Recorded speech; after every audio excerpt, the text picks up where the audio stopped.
Ooh, nice and bright today. Ugh, fucking A.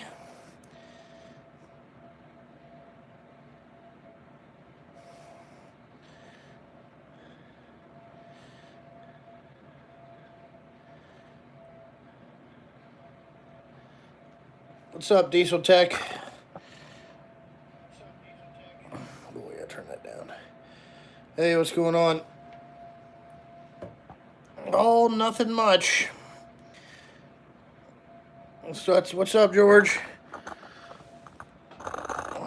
Sit back. Let's leave that like that. Oh my god. Spilling shit all over my desk. What's going on there, guys? Oh. It's that time of year. It's relaxing time. Relaxing time. Yeah, happy Thanksgiving to you, Queen on the Roof. Morning. What's up, Truck Mechanic George? My weekend's been pretty good. No swapping dogs tonight. I don't know what that means. Cogs? No. Uh, Thanksgiving was pretty good. On Thursday, we went over to Brittany's parents' house, and we had Thanksgiving there. Then yesterday, we went to my cousin Brad and Michelle's place, which was pretty nice. I've never been over to their house. We used to do Thanksgiving at my grandma's, but my grandma's getting a little too old for that type of shit. And so she gave up Christmas, and it's kind of been hit or miss where we go for Thanksgiving. And so Brad and Michelle picked it. They have a nice place, you know, since all the cousins are starting to get kids and all that stuff. And, you know, I got to hang out with my other cousin, Bill, and his wife, Sarah, which Sarah's the greatest. She's hilarious. I gave them shit like I always do. She gave me shit back, so it was pretty good. But that's what we've been going on. There's you know, a lot of people don't know, but uh, my dad has been kind of sick, and things aren't going too well for him. So, you know, I kind of got to I got to do a step up role. Like, I got to start taking him to his doctor's appointments and all that stuff. Yeah, they have a nice house. I've never been there. They live there. They're like, we've been here 8 years. You know what I'm saying? I'm like, I've never been here. Fuck, never been there. Uh, no, we haven't had too many issues with the new trucks. All the issues with the trucks have been either we've broke them. You do kind of get some minor faults, like one truck, sometimes the Allison transmission loses signal for just a quick second, and then it comes back. It's just some kind of electrical fucking gremlin, which I'm sure they all have. But no, we got one. We're down to 6 trucks right now because Wednesday, one got in a pretty big fucking accident. So it's gonna need a hood and fucking a whole bunch of other shit, a rim, and I think it broke the kingpins on the front steering. I don't know. The guy hasn't looked at it, but it was not my driver's fault. What happened is 2 highways merged together, and a guy in a Ford Ranger, okay, blew driver's side rear tire. Well, he tried to get over into the medium, and there's 2 medians there. There's like one in between where the 2 highways merge, and then this highway over here has a medium. And the guy fucking, my driver said 10 feet in front of the truck, dude, he just turned dead right. And we fucked that Ranger up, dude. It was totaled. I think the guy was I think the guy was a Dish Network or some type of some type of shit, like satellite repairman, or like installation guy, and there was satellite shit strewn all across the highway. But the only positive thing about that is that the guy admitted fully to the police that it was his fault. He's like, yeah, dude, I didn't even see this truck there. He goes, I was trying to get over into the other emergency lane as fast as I possibly can. Well, he went from having just a change of flat tire to he got himself in a pretty serious fucking accident. It's lucky it didn't kill him. Uh, I mean, he fucking murdered that Ranger.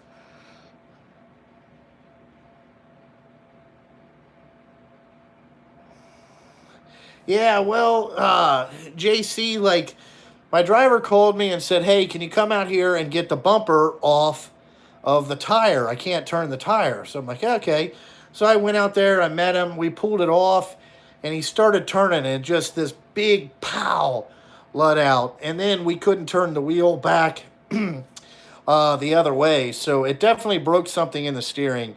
And so I had to have it towed. I was like, we're not driving this motherfucker back to the shop. Because if it was just, it was just a flat tire on the back drive and popping a couple lights in and then cutting off some rubber plastic piece, and the guy could have finished out the day, and then we would have took it and got it fixed. But with the steering issue, I said, fuck it.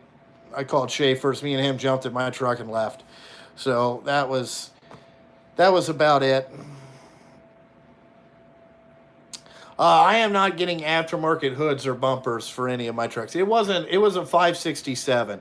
So there's, it just kind of mangled the front hood. I don't know if they're going to try to fiberglass it together or just put a new hood on it or just put a fender on it. I think those fenders come apart and you can put a fender on it, but we'll fucking see that. It knocked out, some other shit. Yeah, no, there's nobody got injured or anything like that. So, it's just it's part of running trucks. The more trucks you got, the more shit you're going to have fucked up. So that's no big deal. But, yeah, that's what's been going on with me. I had to take I ain't been driving very much. No, it didn't bend anything underneath the hood. It just, I think it fucking cracked a kingpin bushing or something like that. Yeah. Yes. Fucking, shit, Marco, yes. More money, more problems. It's just part of it, The one thing good is I have downtime insurance, so I'm not too worried about it. It was truck 7 that got hurt. Yeah, no, the more that you do, the more issues you're going to have. You got to think, it's just a numbers game. So, we got that, but, yeah, with my dad, I had to take a more step-up role in taking care of him, because me and my mom think that he has Alzheimer's. He's been losing his memory pretty bad lately, like where he doesn't know where he's at sometimes and stuff like that. And so that's my job this winter, is to get him diagnosed and figure out what's the best and safest thing for him to do. Nope, different driver from the Western Star. Yep, they're all 20,000-pound fronts. You wouldn't build a dump truck with anything less. Yeah, no, the lighting looks good in here today. I don't know what it is. I think we have a strong fucking signal. Yeah, Brian. Yeah, my dad's not doing too well. And it's kind of concerning to me. I noticed that the first thing on there. So, talking about my dad,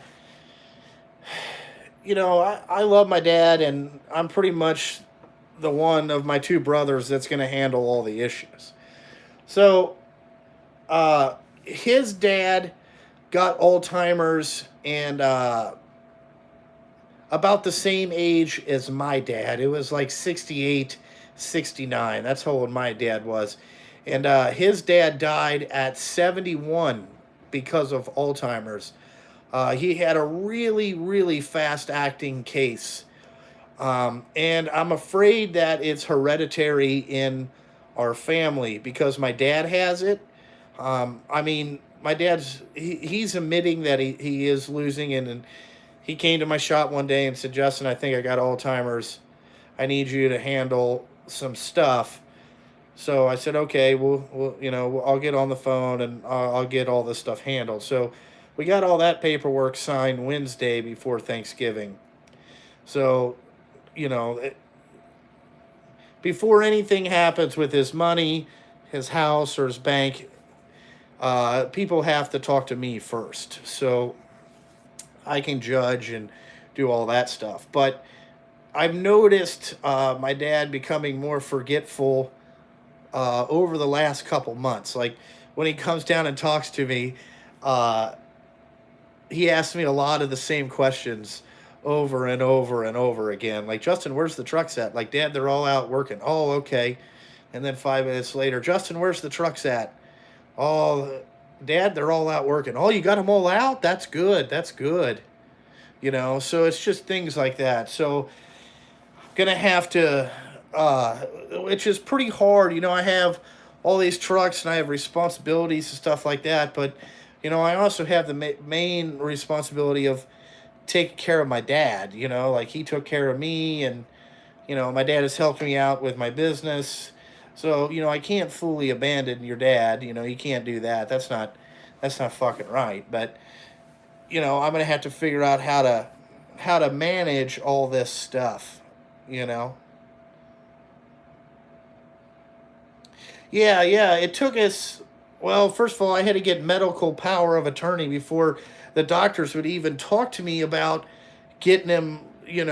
Fucking getting him ready to. Fucking, like, I need to get him seen by somebody to see, if there's some medicine we can take to slow it down. Is there anything that we can do here? Is there mind exercises that he can do or anything like that? And they just kept saying, well, we don't know what's really wrong with him. And I'm like, okay. So December 21st, we have that meeting with what they call they call it a geriatric neurologist, just to see what he has. Like, me and my mom have been Googling kind of different types of stuff, and I think I got it pretty much narrowed down to kind of the type of Alzheimer's that he has. But, I mean, that's kind of what's been going on with me. I mean, that takes up a lot of your time. Yeah, Dr. Google. Well, you could just, like, I know the symptoms, you know what I'm saying? Like, I know what he's going through because, my dad used to be really, he used to be pretty smart, and, he could remember a lot of things and all that stuff. So, it's not good.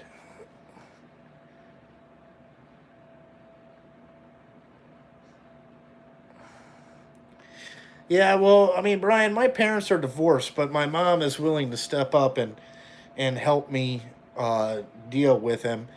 Like, eventually, I think he'll have to move in with me and Brittany, because I don't want to put him in an Alzheimer home, uh, you know, because I don't want him to take all his money. Those things are pretty expensive. So, I mean, if it's just going to be for a couple years, then, at least he can stay with us. But so me and Brittany have been looking about, we need to get a different home and kind of get closer to my mom and stuff like that. But I didn't know this. They have a daycare system for adults now. It's this Alzheimer's program that we've been looking at, that you would like take and you drop him off, and then he hangs out with other people in similar things, and all that stuff. It costs like $100 a day to drop him off there, but I mean, that's kind of great.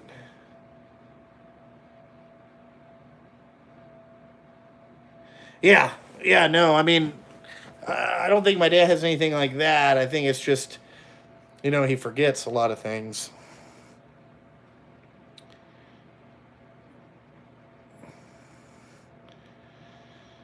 Hey, thank you, Bingo.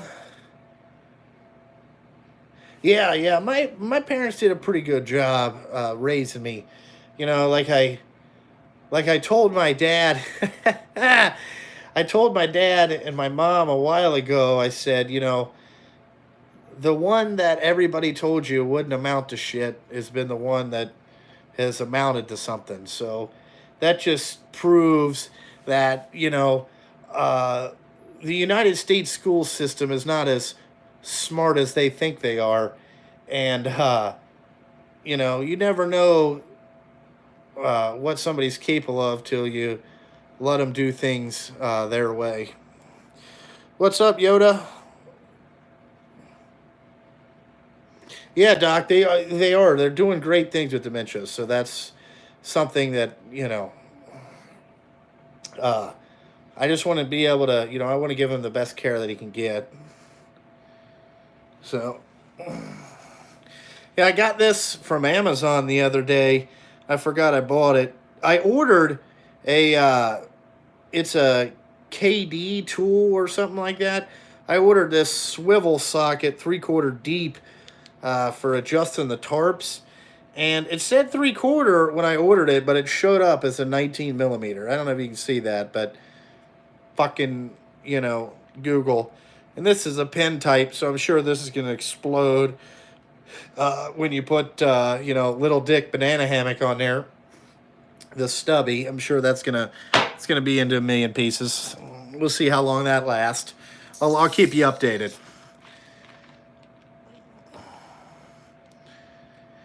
Uh, Normal pay rate. Okay, it depends. Like if for guys are $17 an hour is probably about average. Some guys pay hourly and some guys pay percentage.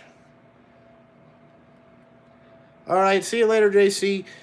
So 17 is probably about right. I mean, if I was going to go back to driving a dump truck, I would want percentage, and I would want at least 30% or 31 probably with my skill set. Uh, just because, you know, I've ran my own business and all that shit. So, you know, maybe I'm a little bit out, but I think $17 to $18 is fair for driving a dump truck.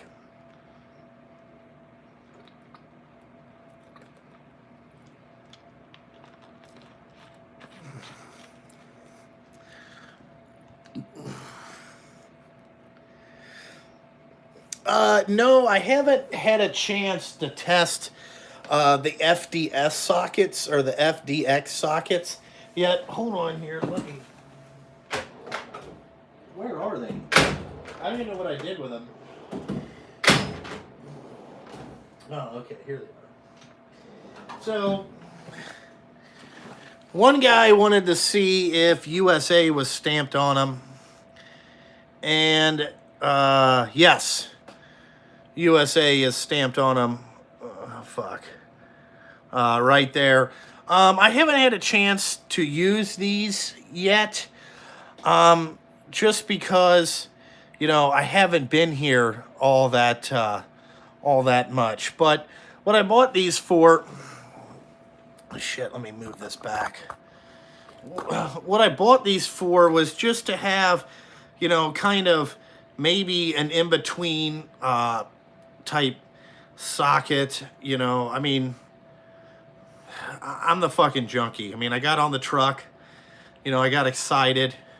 I said, yeah, fucking, I'll give them a try, you know. And Jason kind of explained to me, you know, like, hey, this is not the end-all, be-all socket.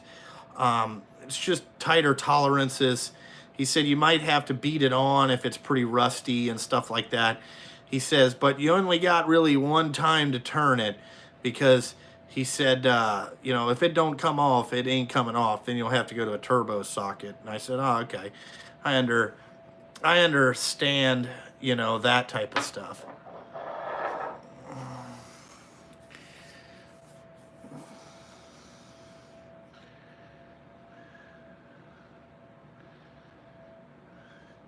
Yeah, I mean, part-time 17 probably isn't that bad.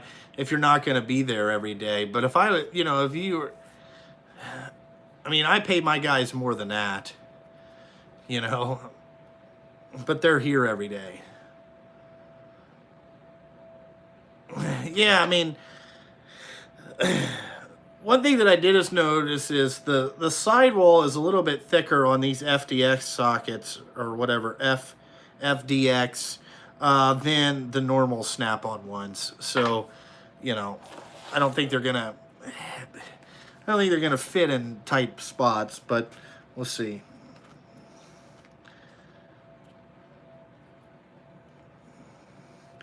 If you want to get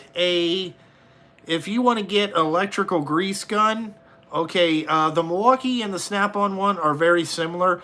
The one with the highest pressure will be the DeWalt one. I've had all of them. I can't say that they're any better. You know what I'm saying? Like I have the Snap-on one, I've had the Milwaukee one, and I had the DeWalt one. The DeWalt one would shoot in at a higher pressure. The Milwaukee ones and the Snap-on ones are 7,500 as the maximum pressure, where the DeWalt one was 10,000. But in the aircraft industry, I don't think you're going to need that.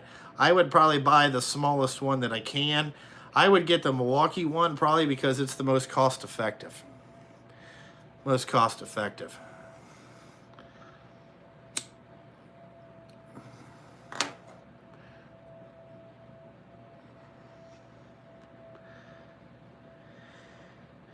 Yeah, I mean, I've had them all. I mean, it's kind of hard. I like an air grease gun, to be honest with you. You know, how you can get a lot of shit greased with an air grease gun.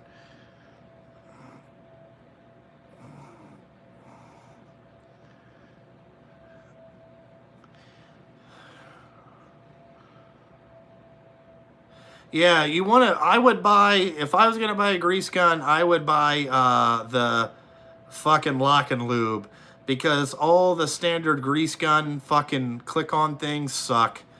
You know, they'll fucking have grease sprayed fucking everywhere. Fuck them goddamn things. Jaren, the wife, is doing real good. You know, she still hasn't left me, so that's a positive. You know, so we're doing good there. No, I'm not getting an earthquake impact for Christmas. Actually, I didn't really ask for anything Christmas really this year. I don't really need anything, you know.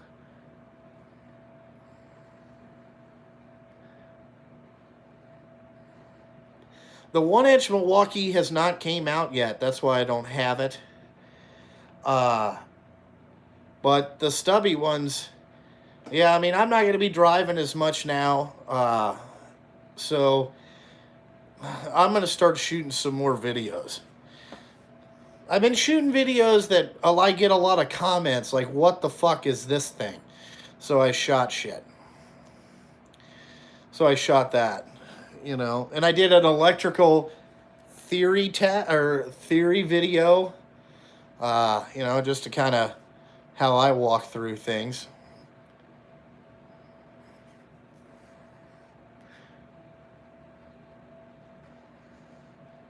Seven Pete's. What else do I need? Well, I probably need more. You know, I need more trucks.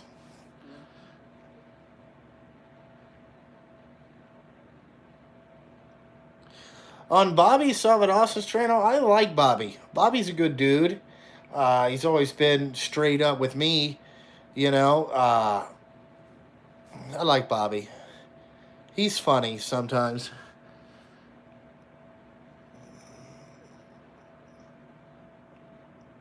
I don't need a Mack truck. No, thank you. Let's see here.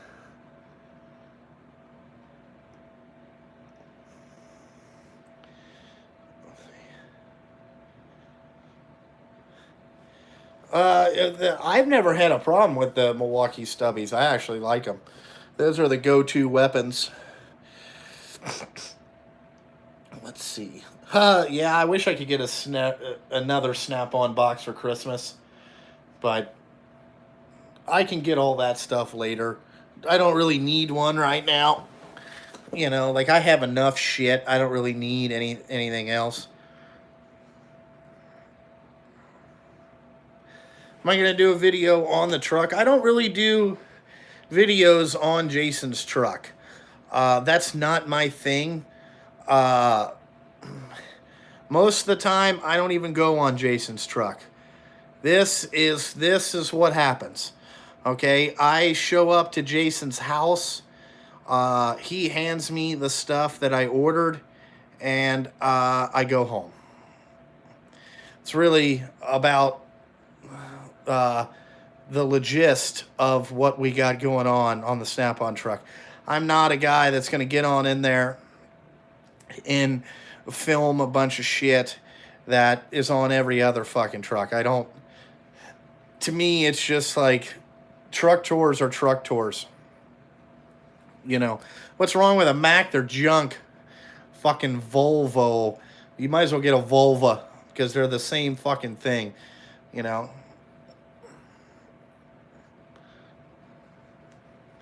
I have a computer. I don't know what it would be called, but I have a computer.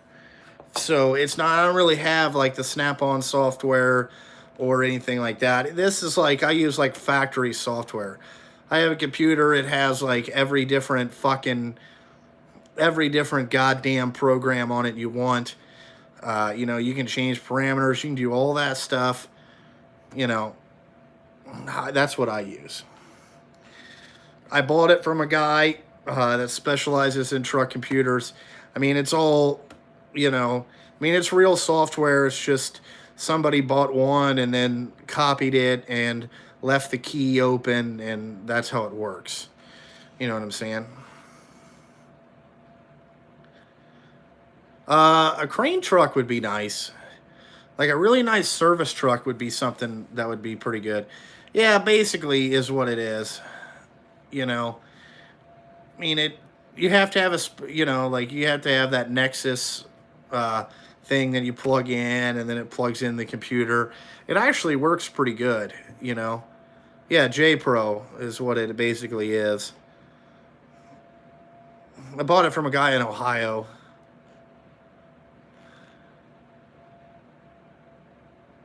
How do you load tires right now? What do you mean load tires?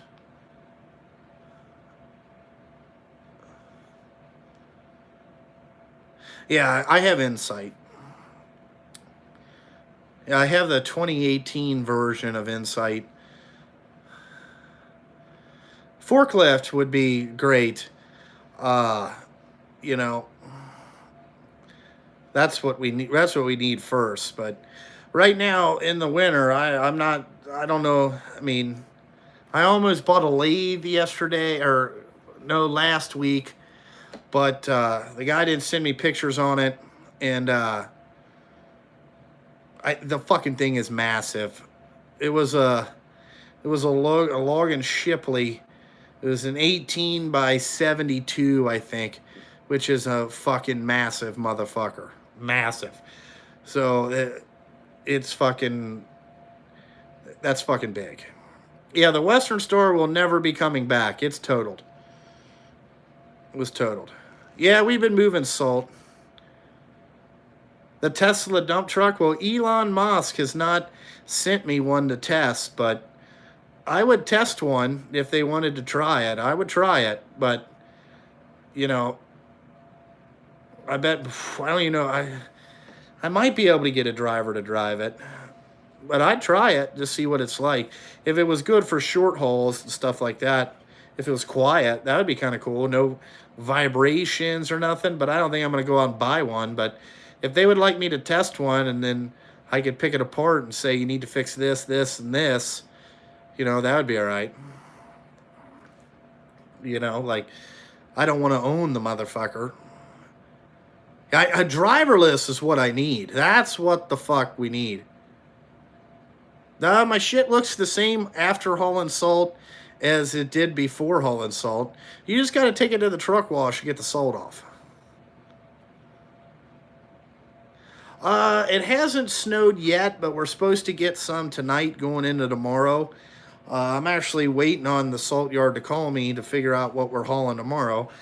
Because I'm dispatched to asphalt, but that ain't going to go. So I got to get a backup plan for the guys. So that's what we'll be doing tomorrow. Nah, I think a lot of people are just stockpiling. You know, salt price is about to go up. Just to let you know, because all the mines are flooded, so they can't get any sold out. So whatever they got on the ground right now is what they got for a while. So I think it'll be halfway through the season, maybe January, February, before we get any more. The asphalt plant's closed December 21st. How long have I been turning wrenches? Well, I turned wrenches for 10 years. And then the last 3 years on my dump truck. And no, I didn't go to school to be a fucking mechanic. So, no. All self-taught. Or, you know, like, I met a lot of cool dudes on YouTube, like, you know, diesel truck mechanic George. He's came down and showed me a fucking bunch of cool shit. You know, I'm a pretty fast learner. Once somebody shows me how to do it and I get in there and start working, it's really, it's not all that hard. We got Diesel Yoda. He's good. You know, he showed me a shot. Yeah, those were pretty good boobies. I saw them. Yeah, the new Wheeler Walker album comes out this week.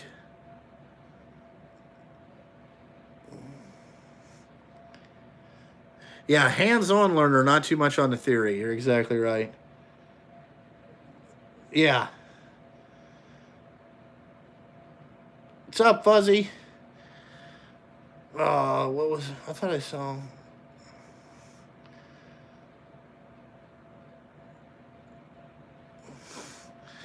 I thought I saw a question here.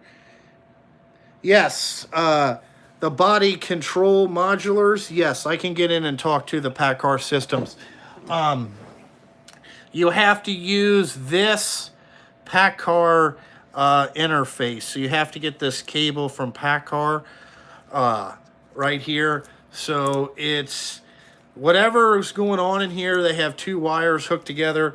Then they have this third one. This is for older trucks.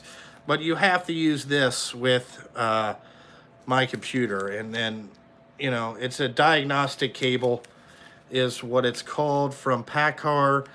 I believe this is the part number 4208 or -02848 is you got to have this to fucking talk to some of the PACCAR stuff. Cummins, you don't need to use this, but if you want to talk to the ABS or the body control modular, you need this. So I bought that. McP was here last weekend. We probably should have came and pressure washed the frames today because it's going to be 50 degrees. But I didn't feel like getting all that fucked up. McP will be back very soon. We are going to do kind of a fun little video with me and McP here shortly.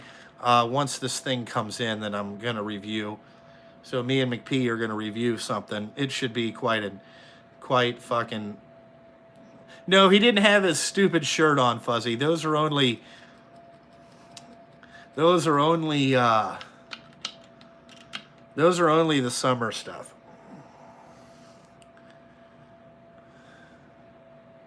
No, you don't need a Bendix laptop. I have it in my laptop. I can go in there and erase ABS codes or figure out if there was a sensor going wrong. A lot of times in the dump truck business, mine will throw ABS codes because the dummy-os will lift the back of the truck up off of they will lift the back of the truck up in the paver, and the front tires will move and the back tires won't, and it'll throw an ABS light.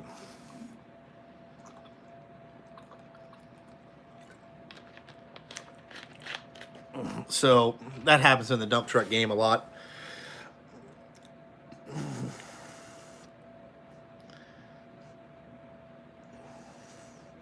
Oh yeah, Yoda Doug, I saw that where that guy picked his wife's ass. That was a fucked up video. Oh no, I was not in the line at Harbor Freight at 5 o'clock in the morning. Yep. Actually, any truck with an automatic transmission already has traction control on it. It'll have a little traction control light. They have ABS, traction control. I don't think they have vehicle management and all that type of stuff. Yes, ESA is the body control software. Yes, I have that. Yep, it's like PACCAR ESA. You can go in there and, you know, look at body control modulars and all that stuff. Tell us stories about the trucking business. I mean, I don't really know. I haven't. I mean, there's not really that many stories, you know.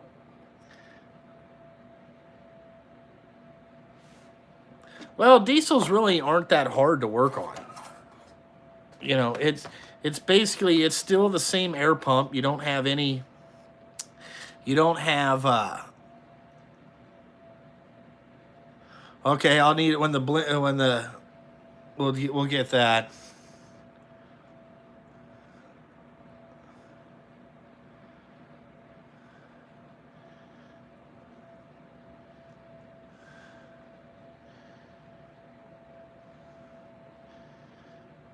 Yeah. Oh, when I caught myself on fire, that was stupid. That was last year.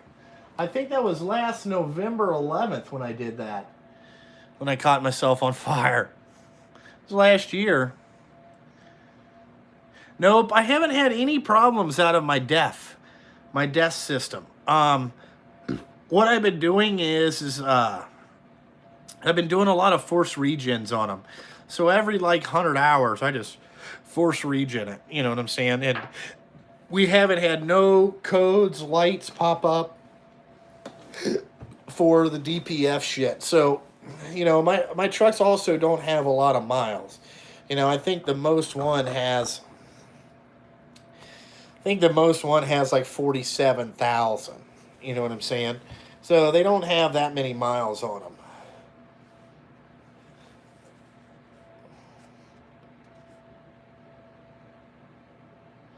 Yeah, the after treatment, as long as you take care of it and run fucking the shit, you know, like the newer systems, the one piece DPF systems are way better than the older two-piece systems. You know, they basically made it half the sensors, half the fucking weight, half the size.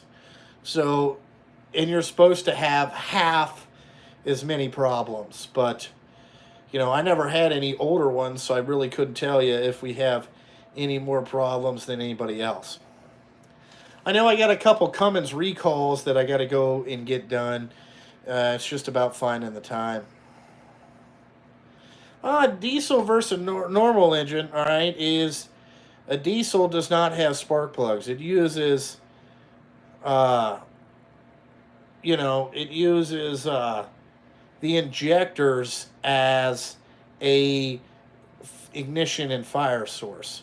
So, you know, so it doesn't have spark plugs or any type of things like that. It just has the fuel management. So, you know, it sprays fuel in there as like a timing thing, you know. So as long as you have compression, camshaft actuation, and injector fucking solenoid firing, that thing will run. You know, if you ain't got no compression, but you got fuel, it ain't gonna run.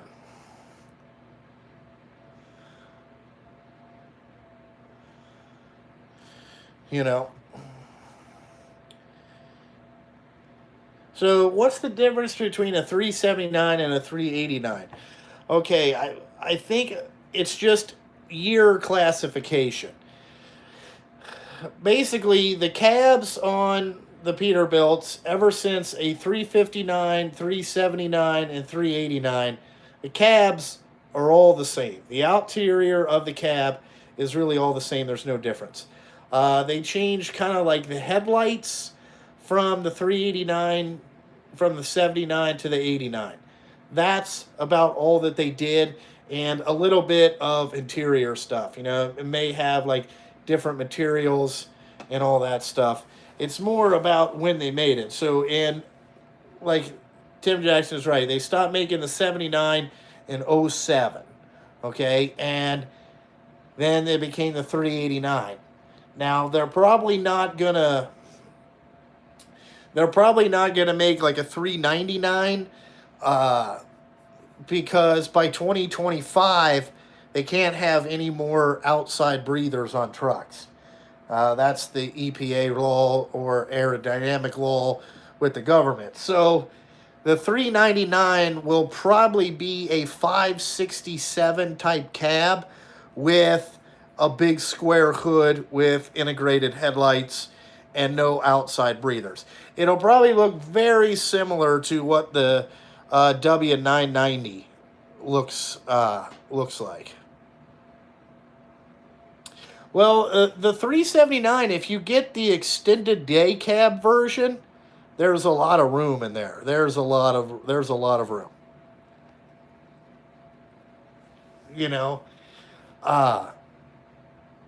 So all that stuff. The 567 and the 579 are very similar cabs. They also share it with Kenworth, which is the 680 and the 880 share the same cab. So, and the W990 share the same cab as the 680. It just has the square hood and all that stuff, That's all that's different. So when Peterbilt comes out with the 399 or whatever they want to call it, it's gonna look like the Kenworth W990. I'm assuming. I think it'll still have outside headlights. Peterbilt probably won't put the headlights in the cab or in the fender, but it will be that type of square type truck.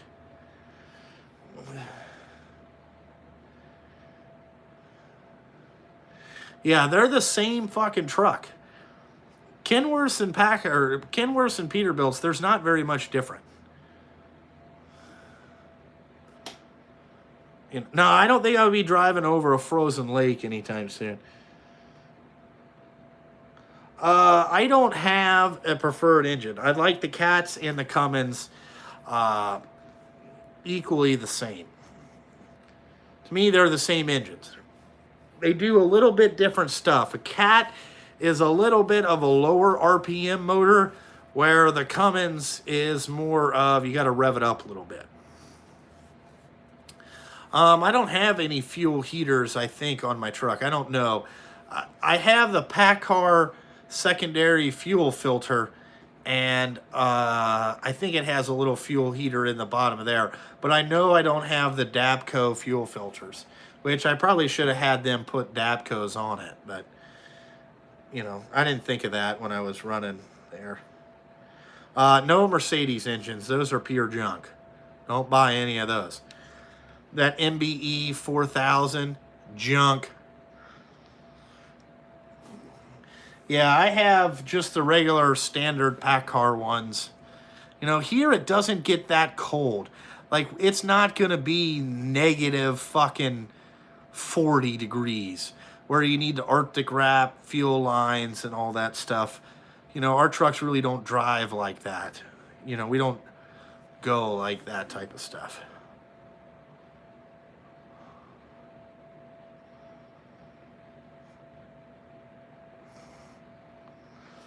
Okay, yeah, I don't plug my stuff in. It hasn't been that cold.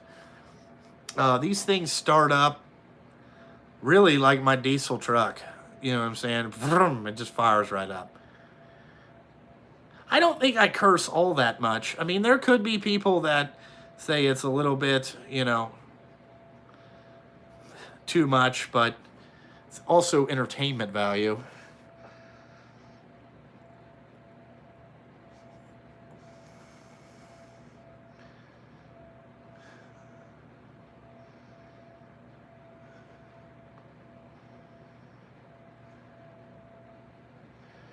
Wow, I have bulk storage over 500 gallons, but I never put any fuel conditioner in there. I need to get a new filter for it. I got to call and ask where I can get a new filter, or I might take a picture of it later today, and then I'll go to Napa and see if I can get some kind of screw-on fuel filter to change on the thing, on the actual storage, actually on the 1,000 gallons.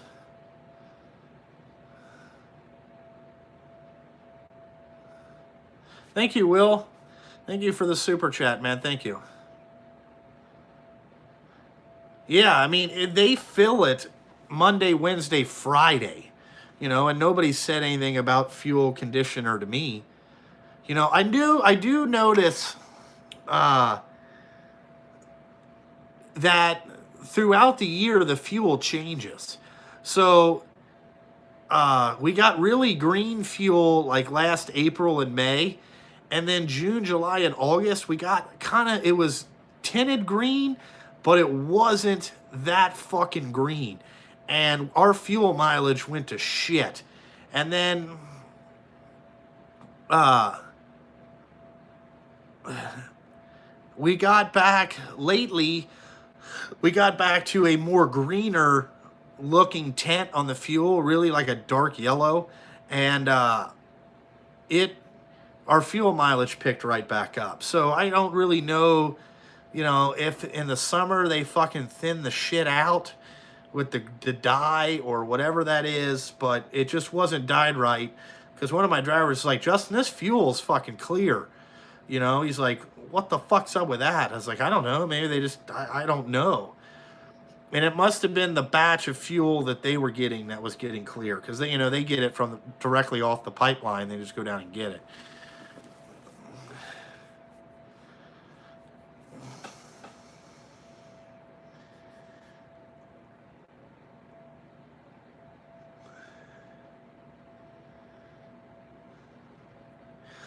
Diesel runs, I pay the same about as it is on the pump. Like if it's $3.59 at the pump, I'll pay about $3.55 for it.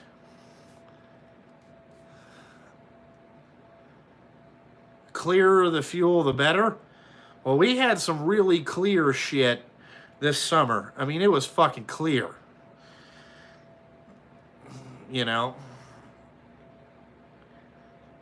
Morning, Dale.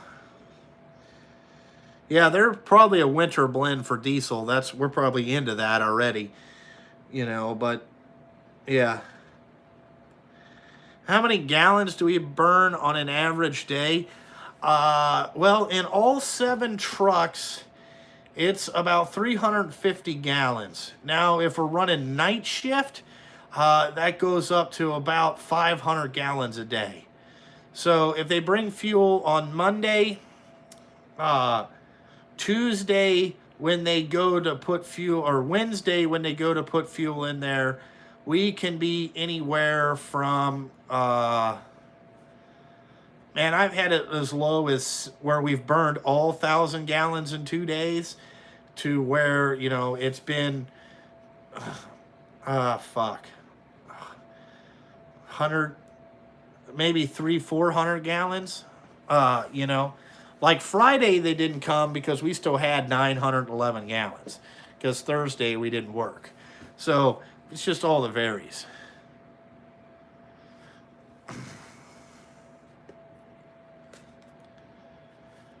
Well, I'm not allowed to have red fuel. So I can't get number 2 diesel. That's foreign diesel.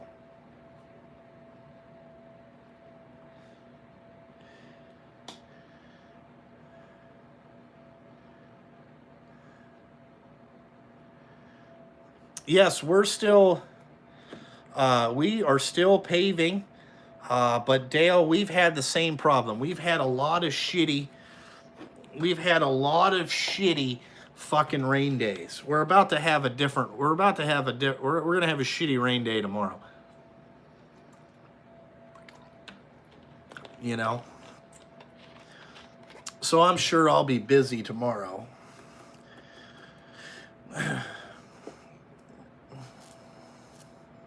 Thank you, Blake.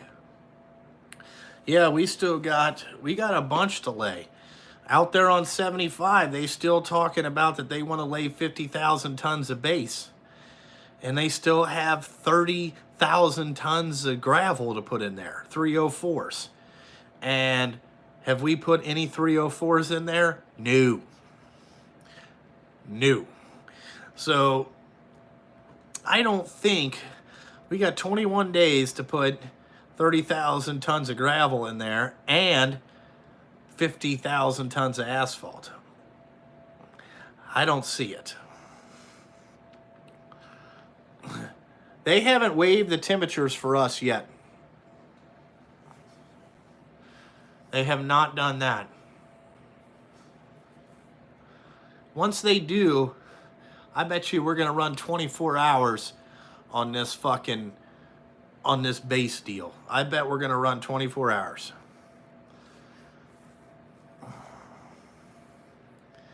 All right, see you later, C. Henderson. I don't order very many parts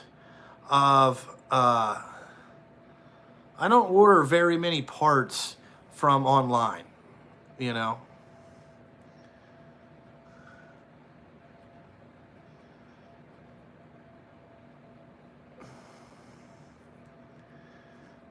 Oh, Topper, I don't need to get to work. I got to do something today.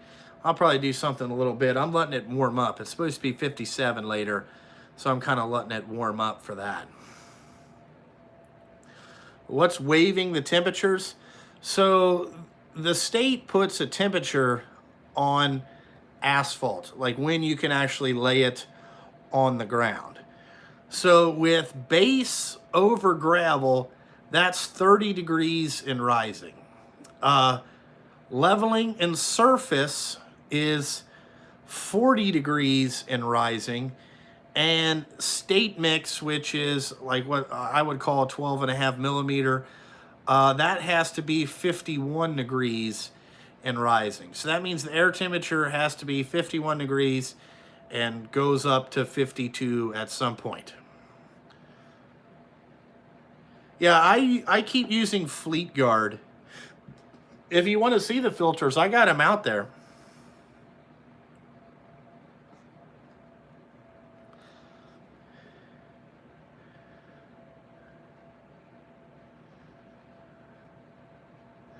Yeah, I run the Fleet Guard stuff. I get them from Peterbilt. I'm on a Fleet Guard deal, so I get them like 50% off. Just because I buy so many. Usually I buy like a dozen or a case at a time.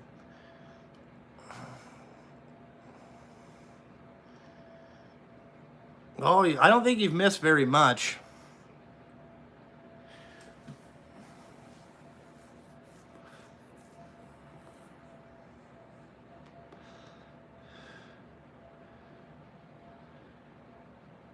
Yes, that's what this hoodie is.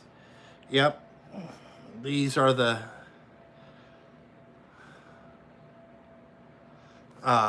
these things are pretty nice. These are a little thinner than the ones I got last year.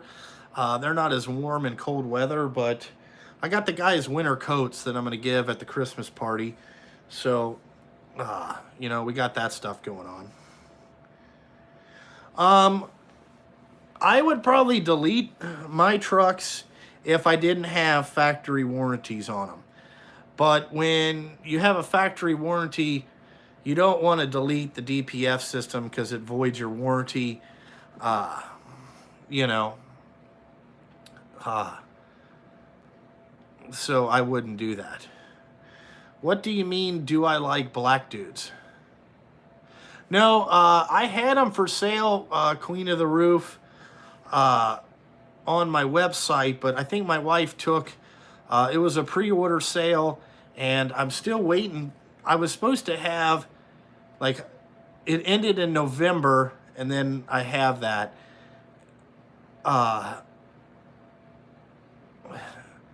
But I haven't.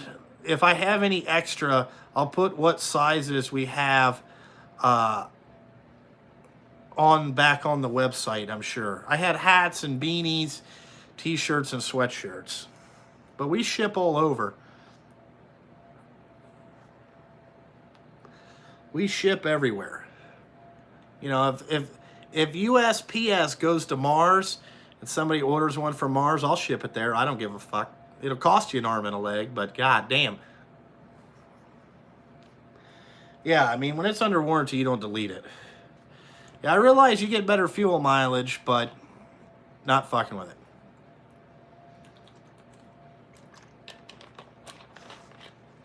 I own a trucking business, is what I do for a living. I own a dump truck business. I am guess I'd be considered a boss. You know, I fucking do a lot of shit.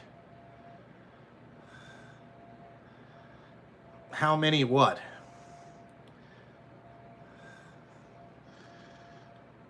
Ooh.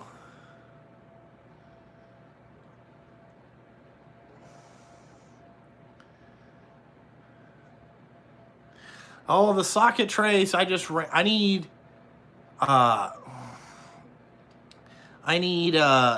need a CNC mill for that. So I kind of stopped on that project because I didn't have very many times. I don't have very much time anymore. And to make one would be like 4 hours on my mill. You know, I've made one and I got it out there, but shoo-wee. I mean, it took me 4 hours to make one. So if I had to make any more than that, I really need a CNC mill, but haven't bought that. I was not born into the trucking business. Nobody in my family had trucks. Nobody knew anything about the trucking business. So I got into it, you know, I dove in head first is what you could say. You know, like I came on in, the water is fine. You know, yeah, not born into anything. You know, I've never been born into anything. I mean, the two types of things that I've done in my life, well, the three jobs I've had the longest was I was a pipe fitter, but my dad was a plumber.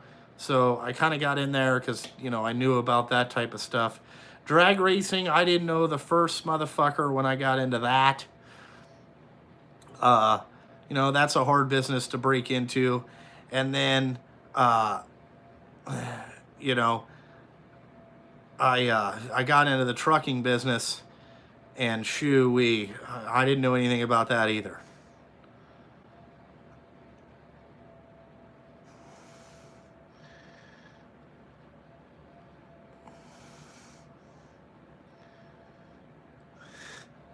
Yeah, it is called hard work. You know, I mean, when the trucks are running in the summer, from April till probably about mid-November, I work 7 days a week. There is no off days. How did I get into drag racing? I just wanted to go do it. So I started going to the track and hanging out, and then I worked free for a couple weekends. Like, you know, I got in my S10 and I just went to race to race to race, and then finally somebody hired me, you know. But I mean, I put in my time, you know.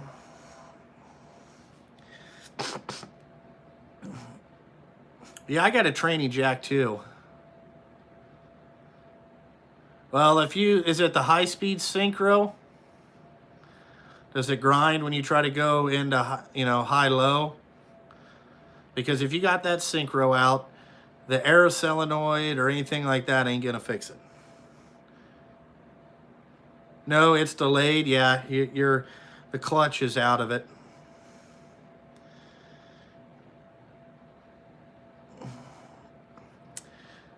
You know, that air solenoid shifts pretty quick. Yeah, the clutch is burnt out. Check the oil. Your tranny probably ran low on oil and it burned up there's a clutch in that synchro that puts it in high and low. Had that problem happen.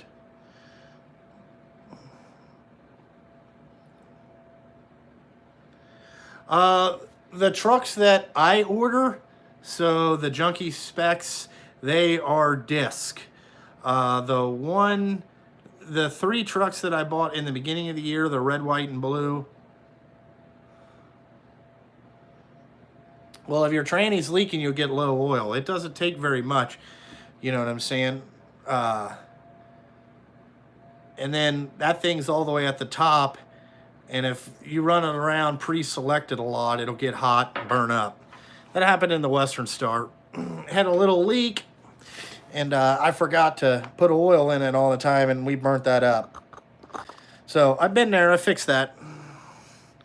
Yep. You got synchro out, but the best thing to do is just get a reman transmission.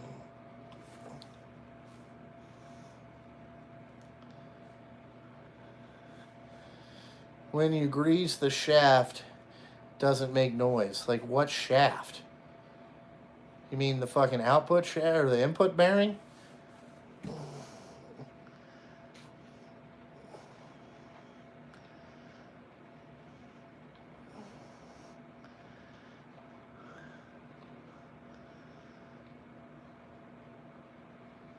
Into the diff.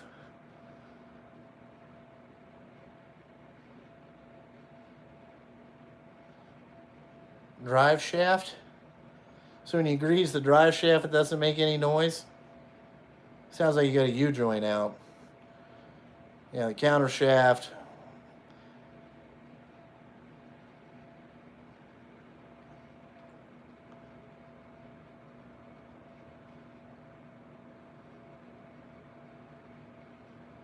What do you mean? If the transmission's leaking? Yeah, I have 2 rear ends too. You know, my shit doesn't have any grease fittings on none of the fucking goddamn U-joints. Only the stock trucks do. When you get the 2020 heavy-duty drive shafts, they don't come with fucking grease fittings from the factory. I don't understand that.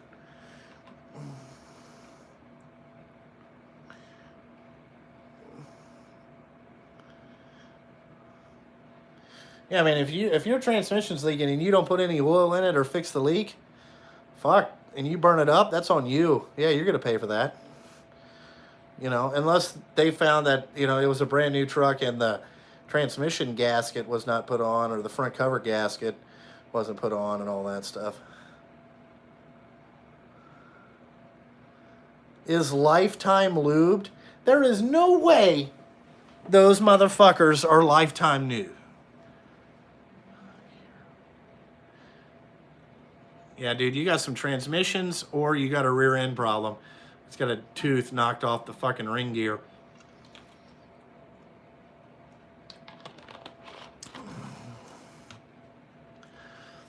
Oh, the Zerx fittings cost. I didn't know that.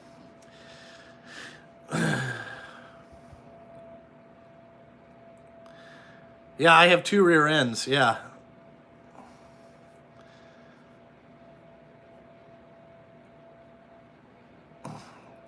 Yeah, I just don't, you know, I'd have to look at it. Once I looked at it and heard the noise, I could tell you what it is. They're Lifetime lubed. Wow. I don't fucking think that is I don't think those ain't gonna go 400,000. I'm gonna tell you that right now.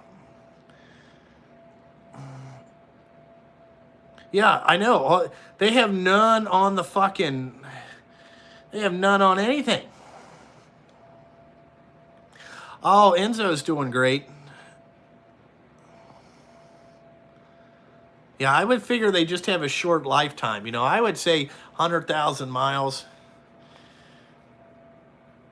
Yeah, there's no way those are lifetimes. It's going to be a short lifetime because you got to put grease in there. You know, there's no fucking way.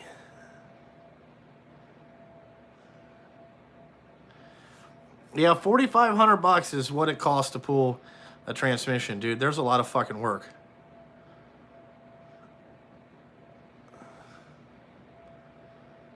Well, now, do I have a revolving PM shift? No. The same trucks run at night as they do during the day. I just service the trucks on Sunday. So I run them all week and then service them.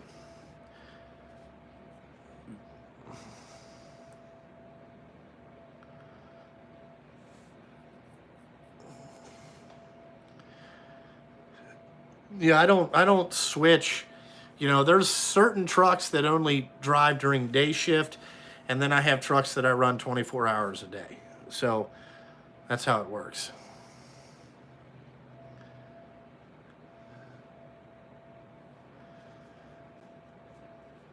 Yeah, PMs, preventative maintenance.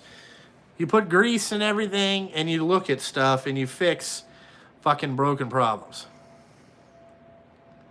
Yep, Ozzy, my trucks have the same thing. None of the disc brakes have anything where you can put grease. None of the U-joints or the slip yokes have fucking grease fittings. You know what I'm saying? So it's really like, fuck. There's nothing on there.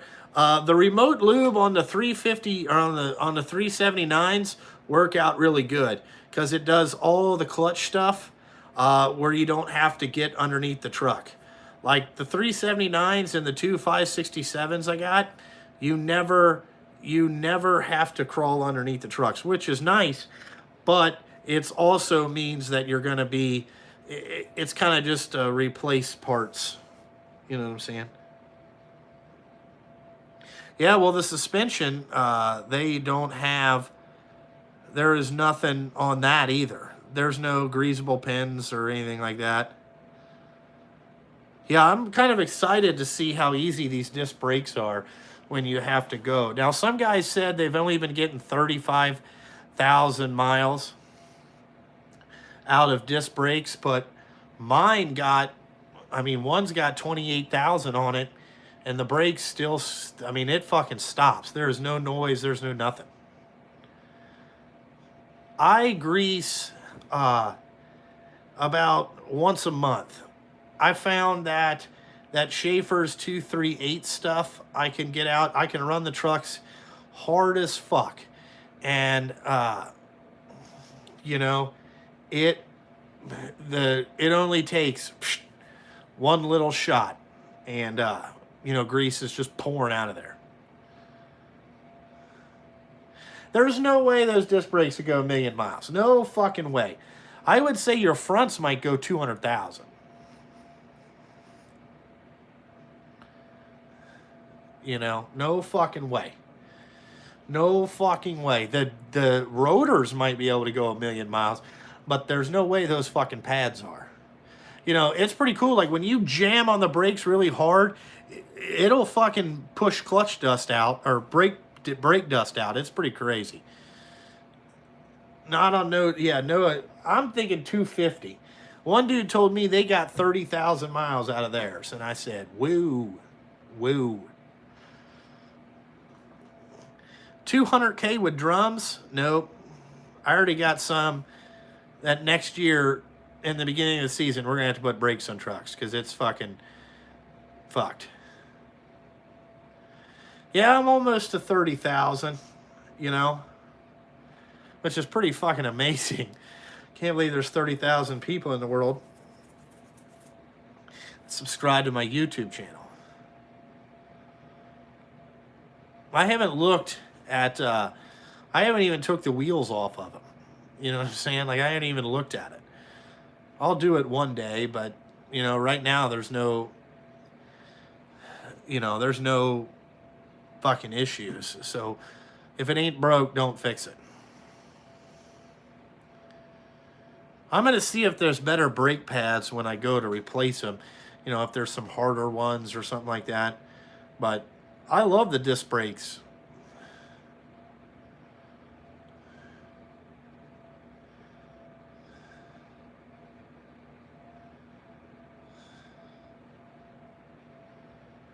I use the 3/4 inch cordless impact. That's what I take my wheels off.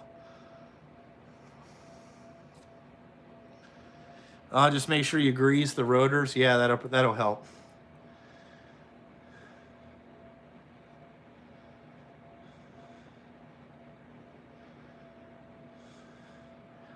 So you guys change them at 125,000 over there, huh?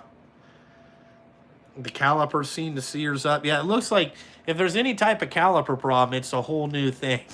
Like, seems kind of fucked up.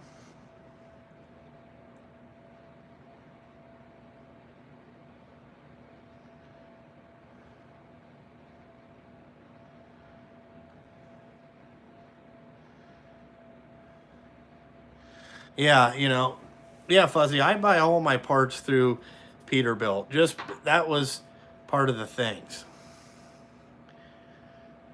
Huh. Ultrasonic. Have I ever thought about sponsoring a drag car, and what is the cost? Yes. I don't know if I want to sponsor a car. I would like to own one. Uh, it costs entirely too much money for how much money I make to do that type of stuff. I would have to have 25 dump trucks, and they would all have to be paid off. So I'd have to have 25 of them sitting here running every day, and that would probably mean about 15 of them at night to afford a top fuel car or something like that. I need 15 trucks and 10 of them to be paid off to like do like an A fuel deal or something like that. That is something that I have thought about. I would like to own my own team one day. Now, there's a couple ways you could think about that. I could have all the money and buy the team, or buy a car and truck and trailer and all that stuff. Probably for about 700 grand, you could really get a really nice turnkey operation and have all the shit. That's 2 trucks and trailers and a bunch of parts. Do I do it the way, do I do it how I started the trucking business? And that's just, Field of Dreams, that shit, like build it and then they will come? Or would, that's a little bit of a risky game, because, those cars cost 100 and, I mean, they're $120,000 to $150,000 to run a weekend if you want to be competitive. And if I'm going to go out there and race, I'm not going to go out there and be like, ha, first round losers, congratulations, load this shit up. No, I want to be able to win. So it costs too much. Now if we could figure out how somebody would, I could get a sponsorship for about 3.5 to 4 million, then yeah, I would run a car. I've thought about it. It's just it's so expensive, so expensive, so expensive. I mean, it's like running dump trucks, but just outrageous money, outrageous. You would go broke quick.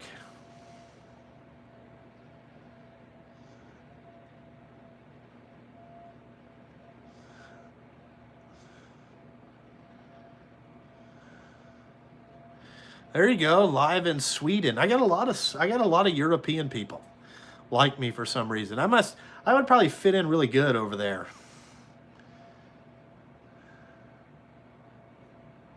I am trying to find a different shop. I keep looking all the time. I want something a little bit different.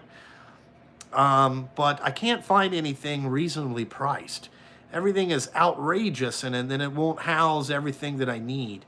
So, all that stuff. What's up, Carson?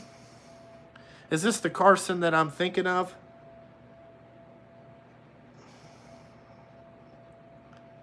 Like, I know your dad, Carson.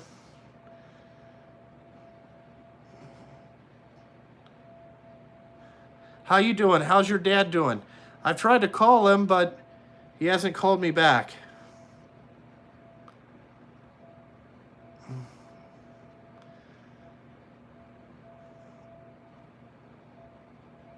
How's everything going down there? You know, I've tried to call him a couple times just to see how he's doing. Hopefully everything's doing good.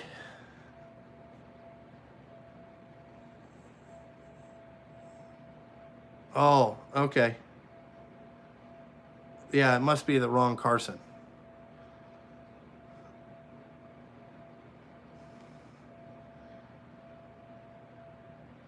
Oh, hello from Germany.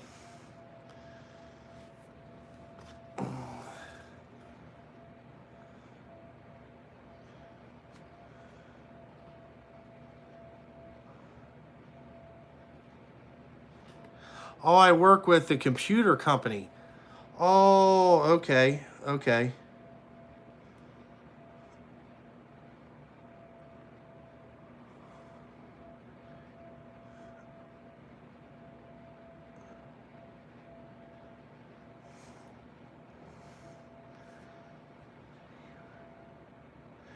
Do I find all the Snap-on stuff worth the money? No, not all of it's worth the money that you pay, to be honest.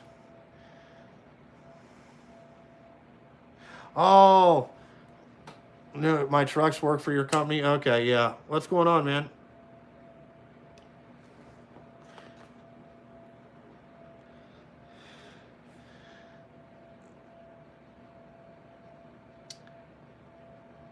Fuzzy, what are you talking about? No, dear God.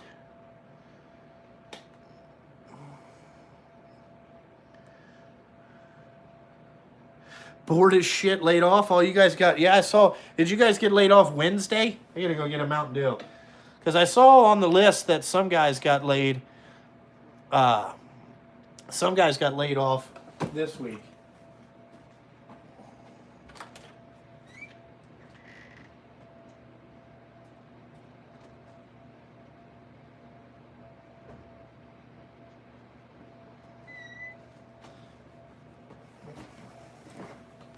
You got laid off Friday? That sucks.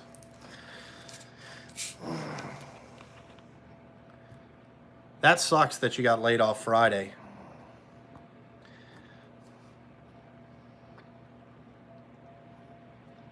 Yeah, the Snap-on cordless stuff is, you know, some of it's good, some of it's not. Me and Joel used to talk a lot before. I have not talked to Joel in a while. We live two completely different schedules. Joel is busy doing his thing, but yeah, I have Joel's number and all that stuff. I just haven't talked to him in a while. You know, Joel does Joel type stuff. No, Queen of the Roof. So the companies that we work for always lay off guys for, they'll be laid off from now till maybe March or April. I don't know. Usually they kind of give you a tentative hire date. It's all weather dependent.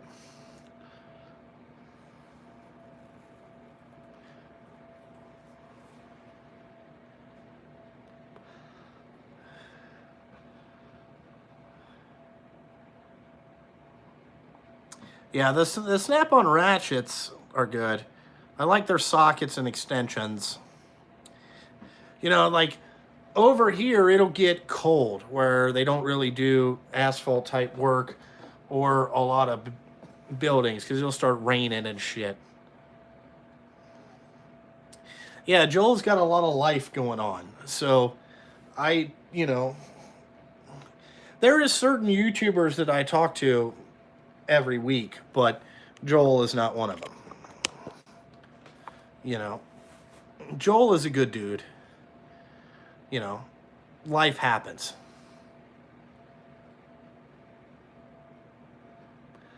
Yeah, the Carlisle stuff is pretty good for the price, yeah.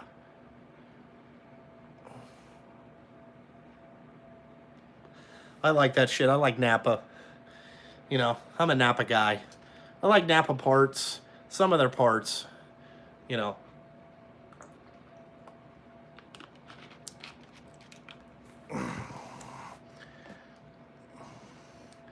Yeah, I like the Carlisle wrenches.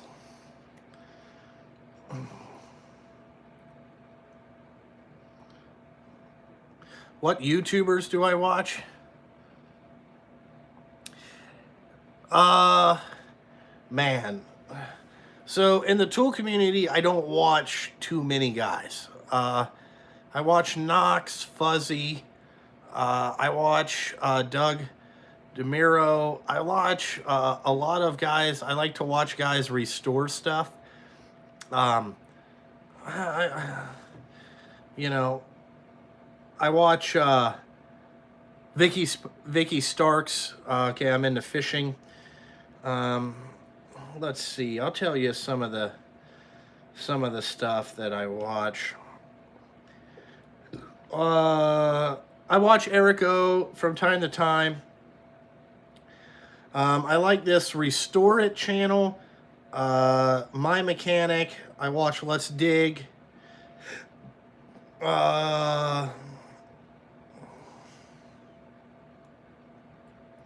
I like this guy restoring this Peterbilt out of Canada.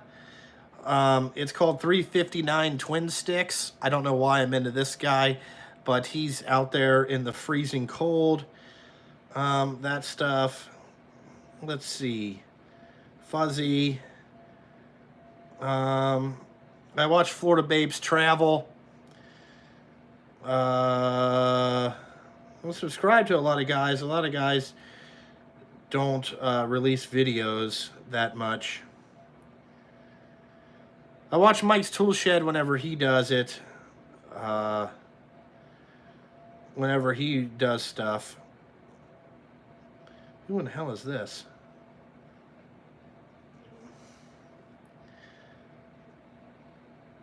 G9 Garage. And that's really, you know, who I watch. No, I don't watch Coon Trucking. No. Nope. I'd rather slam my dick in a sliding glass door than watch his channel. Okay?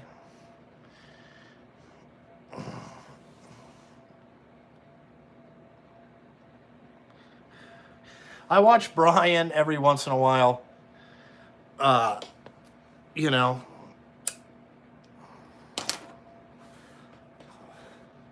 But lately I've been watching like just a whole bunch of other genres in YouTube. I'm all over that YouTube genre list.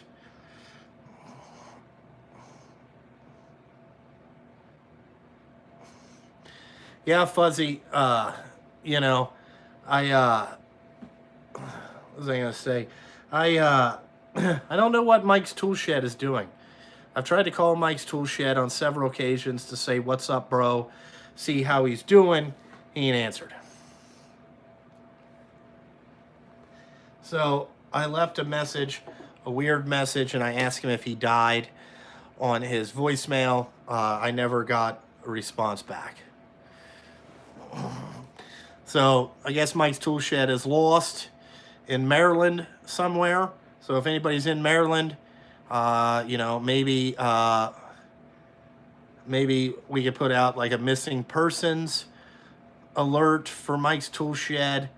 You know, something like that. The Unabomber of the tool community? What does that mean? That means he comes in, drops videos, and then disappears for 20 years, and then comes back? Maybe he's in the caravan. Maybe. I don't know what he's doing.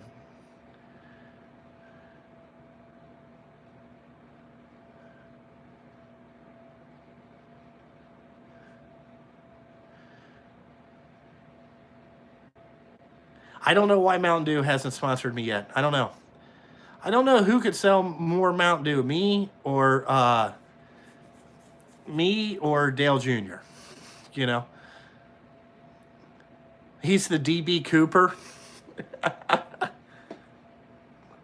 I have a couple tool haul videos coming up. I have one that I bought. I bought to piss Fuzzy Wuzzy off, so I'm hoping to get a good comment from him. And then I'm waiting on some Snap-on stuff to come in. I just haven't. Jason hasn't called me and said it's all there. So whenever that is, I'll shoot that video. You know. So I got some tool haul stuff coming up.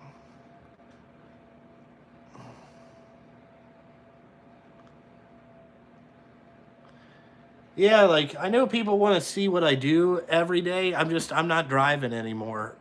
Not till next year. Yeah, I got a lot of new stuff coming in. And I think it was like $7,000 worth of stuff that I ordered. I showed some of it, but there's some other stuff coming in. I got this cool battery jump starter for big trucks where you don't have to run an electrical cord to it. I thought that was cool. I bought that. But Jason said he needed it for a week to demonstrate. So hopefully I get that. It's a Blue Point thing, but still it's pretty cool. No, I'm not going to add on to my toolbox, even though Jason keeps trying to get me to add on to my toolbox. He said that they're running 40% off promotion on Epic toolboxes right now. And I told him, I said, next year will be the same thing, you know, and all that stuff. Oh, Fuzzy, I bought a bunch of Capri stuff. So I made a Capri tool haul video, especially for Fuzzy Wuzzy.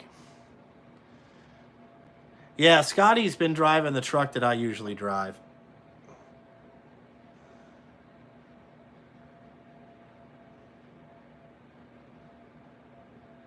Yeah, Carson, I thought I wanted to, I wanted to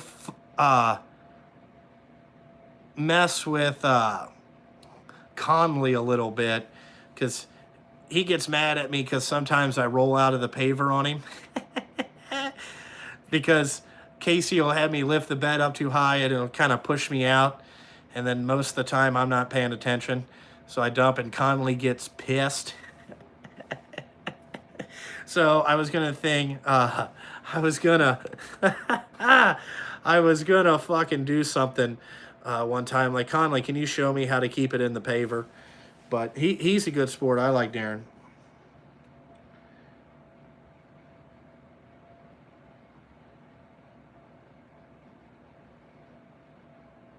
Yeah, no, I wanted to get another 84 to go on the side of it and another locker is what I'm looking at. But, you know, I don't have the money for that right now. I don't have another money for another 30,000, you know.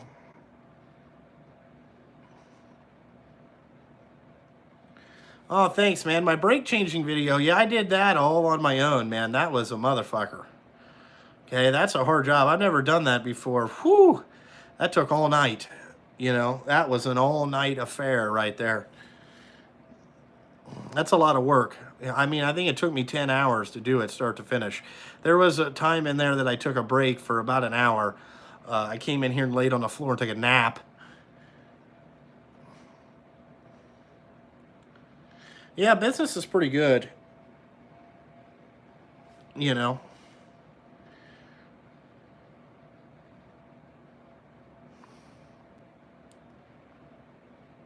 Why don't I like Coon Trucking? Why don't you think? Why do you guys think? You know what I'm saying?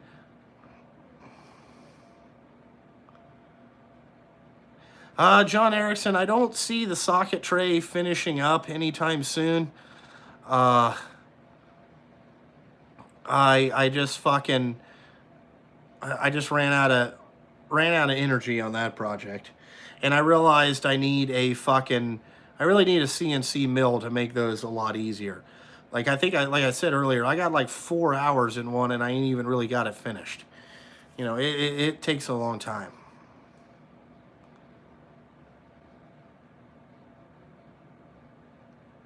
I don't know if I'm going to do some machining projects this winter. I just don't know.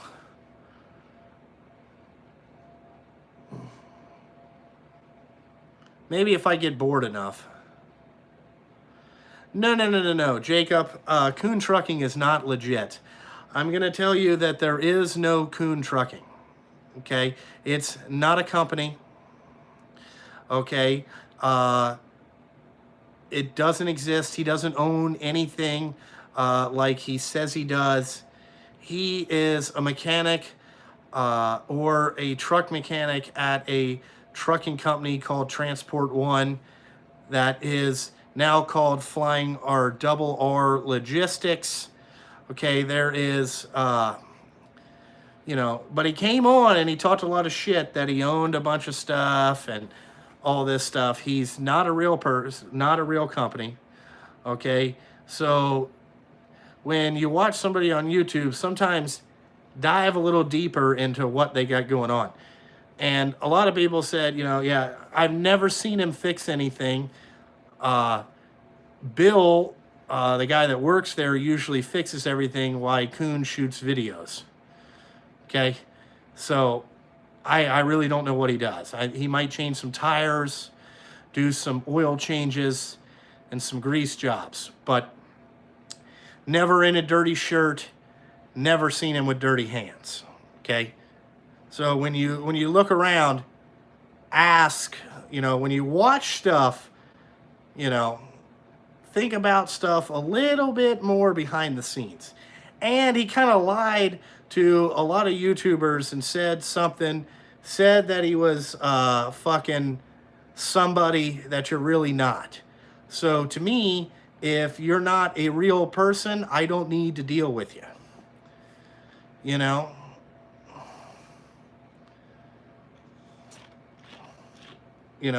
But look around. It's not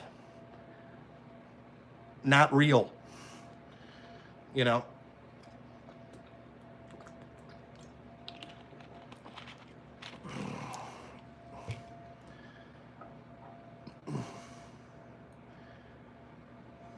Yeah, Transport One live stream, classic.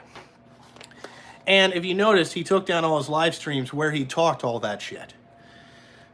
You know what I'm saying? Funny.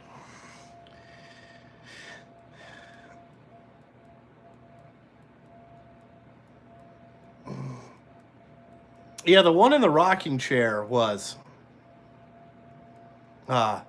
classic. That was classic. Never seen somebody move around like that much. I would say the Milwaukee 12-volt stubbies are the shit.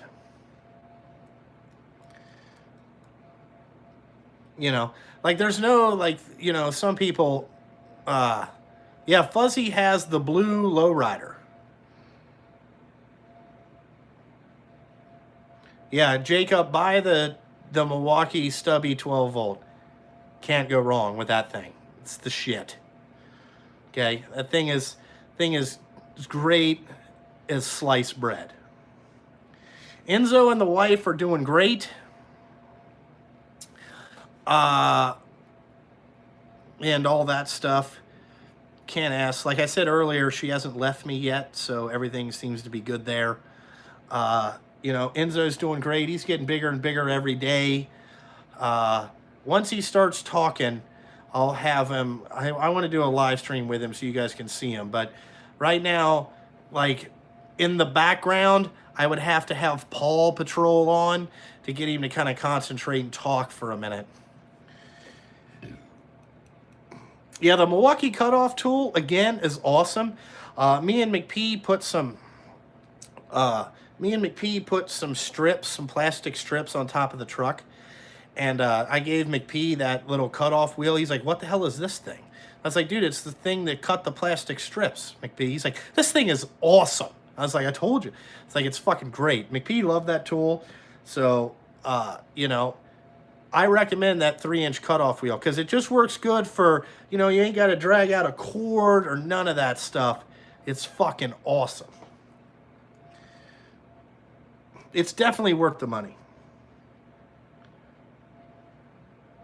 Oh, I took the live stream down of me dump trucking that day because it wouldn't let me end it. So I had to delete it. It wouldn't go into processing. Because I lost service and all that shit, it wouldn't let me end the live stream. It got all fucked up. You know, like that thing, it was fucked. So that's, you know, it was all fucked up. So I just deleted. That's the only way I could get it to stop, because it kept trying to run on my phone, and I'm like, what in the fuck? You know, no, Kevin, I didn't get anything for Black Friday. Did not buy one goddamn thing. Didn't even go to Home Depot, Lowe's, nothing. My Black Friday, what did I do on Black Friday? Fuck, I don't even remember. I don't even remember. Oh, shit, I don't know.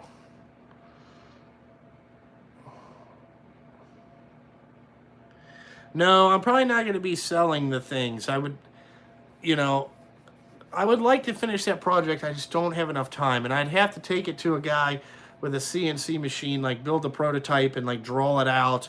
And I'm not that good.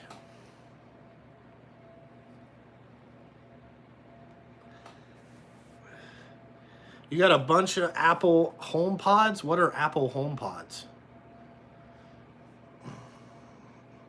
Yeah, I could have AVE do it, you know. I don't know. Maybe I'll write him and ask him, you know, like, I need help finishing these socket trays. Yeah, because he is doing that thing that if you're a member of the Patreon, you can do the whatever, but I haven't shot a video on that. I only watch him on his Patreon account. I watch him on his Patreon account, and then I don't really watch him on YouTube. The Epic's holding up fine. You know, it's a fucking... not very much. It doesn't get used very much, so, you know, it is what it is. It's a speaker. You can text stuff. I don't mess with Siri too much. I don't use Siri on my iPhone, all that type of stuff.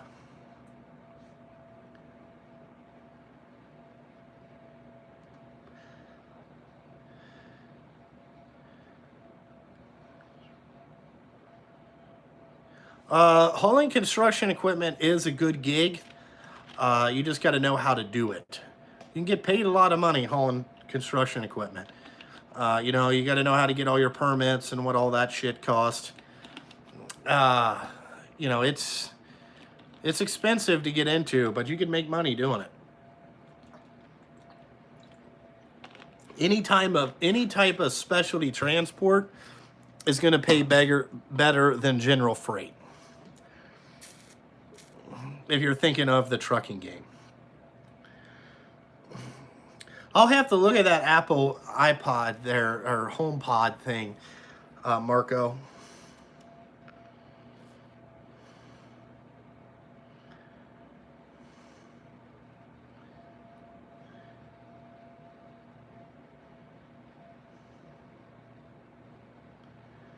Oh, hold on here.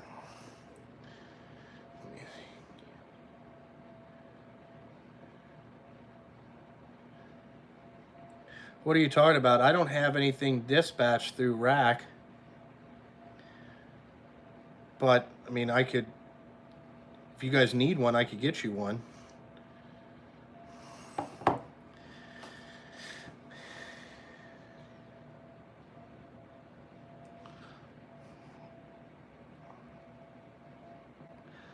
Well, Jaron Wilson, a cordless hammer drill, I'm looking for this. Milwaukee is coming out with a new one. It's an 1 3/4 hammer drill. And it's got all this specialty stuff into it. I've been seeing it on YouTube for a little bit. And like guys doing some kind of tool show. And I thought about buying one of those, but I bet it's going to be fucking big money. I bet it's going to be $700.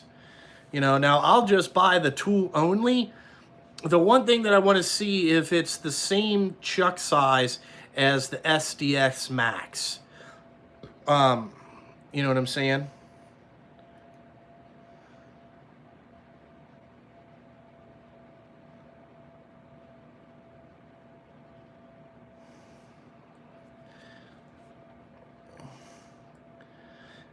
Can I call you back a little bit later? I'll see if I can find you something.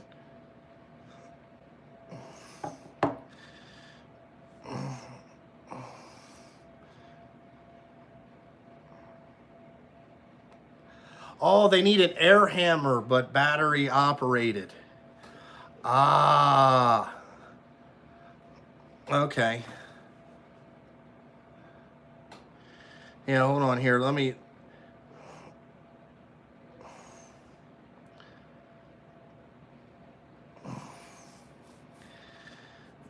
see, an air operated, like...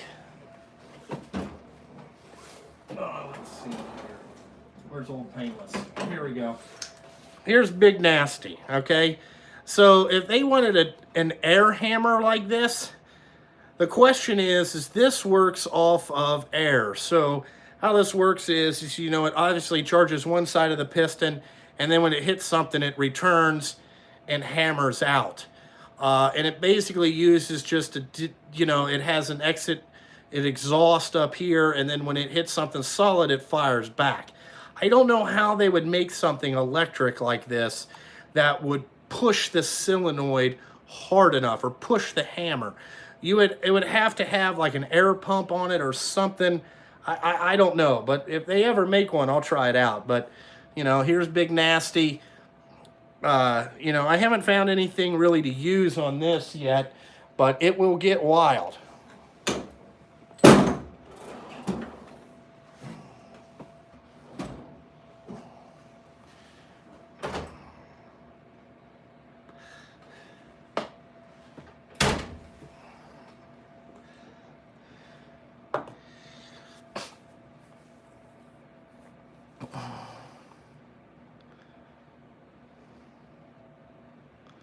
Yeah, Fuzzy, you're probably right. That's how they'd have to do it. They'd have to charge one side of the cylinder and then charge, you know, one side of the hammer, it'd have to be, it would throw it down and then throw it down, throw it back as the return. It probably wouldn't need nothing as return. It would just use a magnet accelerator is really maybe how it would work. I really don't know.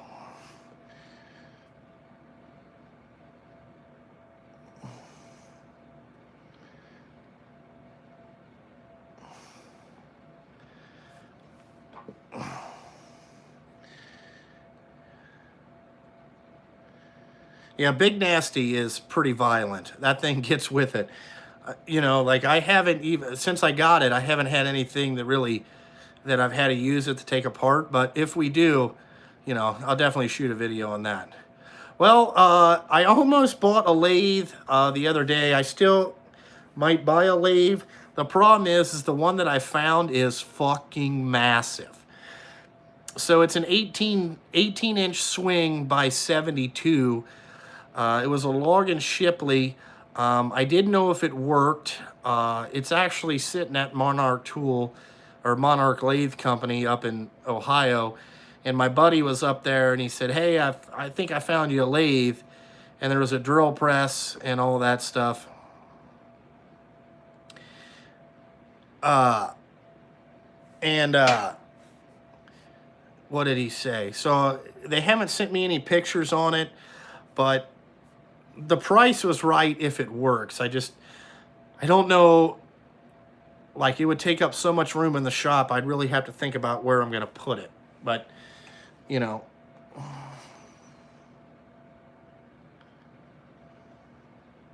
Okay, the battery charger that I bought, the jump starter, okay, there's only two companies, or there's only one company that makes one big enough to start a dump truck. Okay, like I had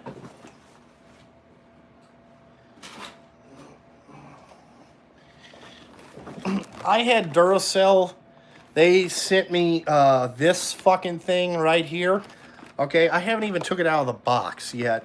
But they sent this to me, and this is not going to be big enough to start a dump truck. 1100 amps, not even fuck close.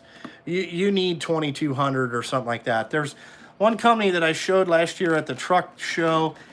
They make one that's massive that will start equipment, but it also costs $3,500 fucking dollars.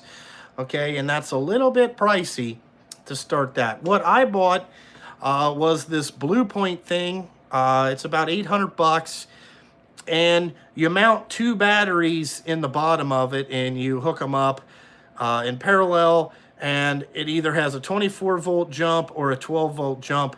You plug in the jumper cables to whatever you're jumping, so I'll just leave mine into the 12 volt system, and it has a charger on it that once you start the truck, you bring it back in and charge it. And that system was 800 bucks plus the 2 batteries. So I bought some really good batteries for it, like some interstate gel type batteries.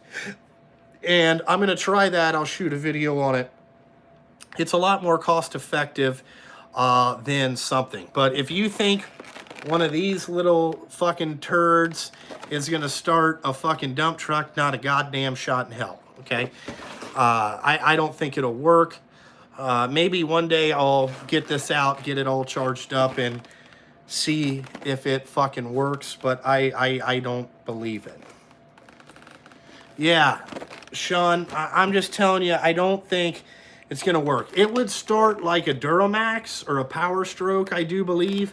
I don't think this fucker's going to have enough cranking amps to fire off a fucking dump truck.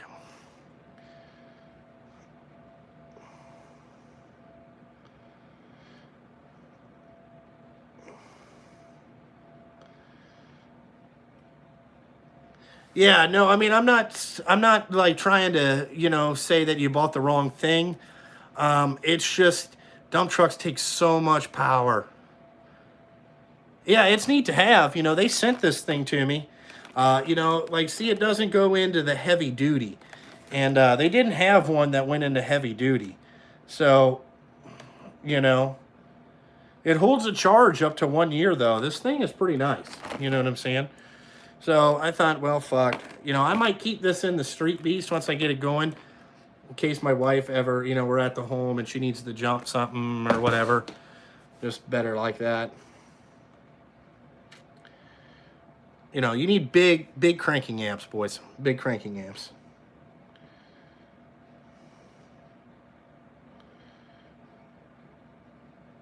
Yeah, hook 4 of them in parallel.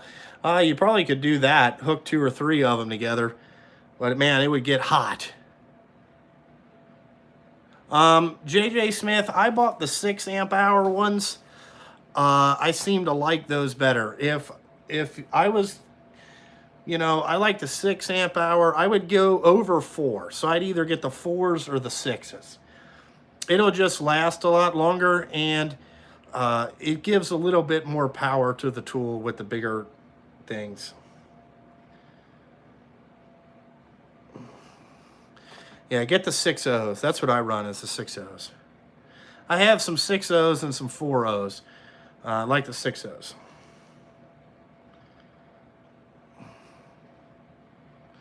Yeah, well, okay, yeah, series. Well, that's what you could run them in series. So you'd have to hook negative to positive and positive to negative and all that shit. But that's this thing.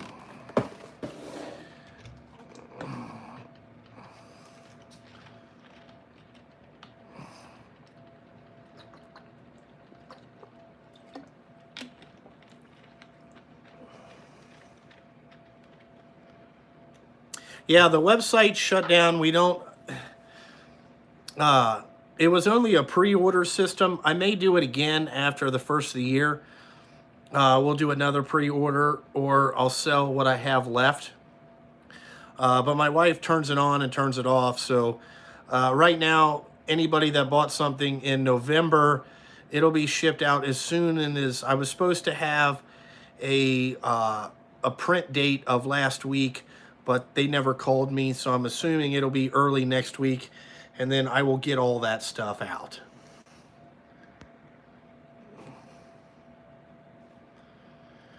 All right, see you later, Julio. To a motorcycle mechanic business, I know nothing about that, man, so I couldn't tell you. I mean, I guess it's just like any other business. Just remember, no matter what type of business you have, you are always in the customer service business. Okay, it doesn't matter about what type of business it is. You still have customers and you have to cater to them. So if you're a motorcycle guy, you want to fix their bike efficiently and at the most cost-effective way. Okay, like a lot of guys with motorcycles are pretty fucking. They're pretty like they want to go ride their bike by the weekend. You know what I'm saying? And I don't know about how the parts. I don't know how the parts thing really work in that. You know, like if parts are available, you know, and all that stuff. But just remember, you're in the customer service business. So that means if, you know, a guy brings you his bike and he said, hey, man, I'd like to get it fixed as soon as possible, fucking try to get the thing fixed as soon as fucking possible. That means even if you have to miss dinner with your wife or anything else, you know, get the thing fucking fixed and get it out and get paid. That's the biggest thing. And another thing in the service business, do not let anything leave your fucking shop without being the bill paid in full. Don't care who in the fuck it is. You know, it could be your mother, okay? That fucker ain't leaving till the bill's paid. Because if they don't pay the bill, you're fucked. So that's the rule that I have when I work on anybody's shit. I better have a check in hand or cash before your vehicle leaves my fucking facility. I don't care who you are. Don't care. I guess that would be the advice that I'd give you. Yeah, I still get invited to go drag racing. I don't do it. I don't have the time. You know, that takes a special game face, and you're going to have to put on your game face, and I just don't have the time to do it. You know, I don't have the energy and the time, because knowing my luck, as soon as I jumped on the plane, I'd have 88 missed calls from, oh, we got flat tires, to we got this. At this particular time, I don't have anybody here to run the day-to-day, so I can't really go do fun things for myself. That's just life of owning a small business, you know. Like, I had a driver come to me a while ago, I don't know, a couple weeks ago, and he said, Justin, he goes, you know, like, hey, would you sell a truck? And I said, yeah, I sell anything that I got, you know, if the price is right. He's like, oh, I wanna have my own truck and open my own business. And I said, okay, let's talk about this. I said, do you understand what it is? I said, why are you trying to, you know, what's your theory on why you want to own your own business? And this is what he told me. He said, well, my kids are getting older and I want to be able to go to their soccer games and all that type of stuff. And I said, okay. So I said, you want to buy a dump truck so you can have more free time. Is that kind of what you're telling me? And he said, yes. And I said, bud, I'm going to let you in a little secret. That's not what's going to happen. Okay. So when you start being dispatched for a company, okay, and you tell them that you can't work every fucking Saturday because you got to go to your kid's soccer game, do you think they're going to dispatch you on Monday morning? And he said, yeah. I said, no, it doesn't work like that. You know, again, you know, like you got a flat tire the other day and didn't know how to jack the truck up and change the tire. Okay, when you own your own business, who else is going to do that?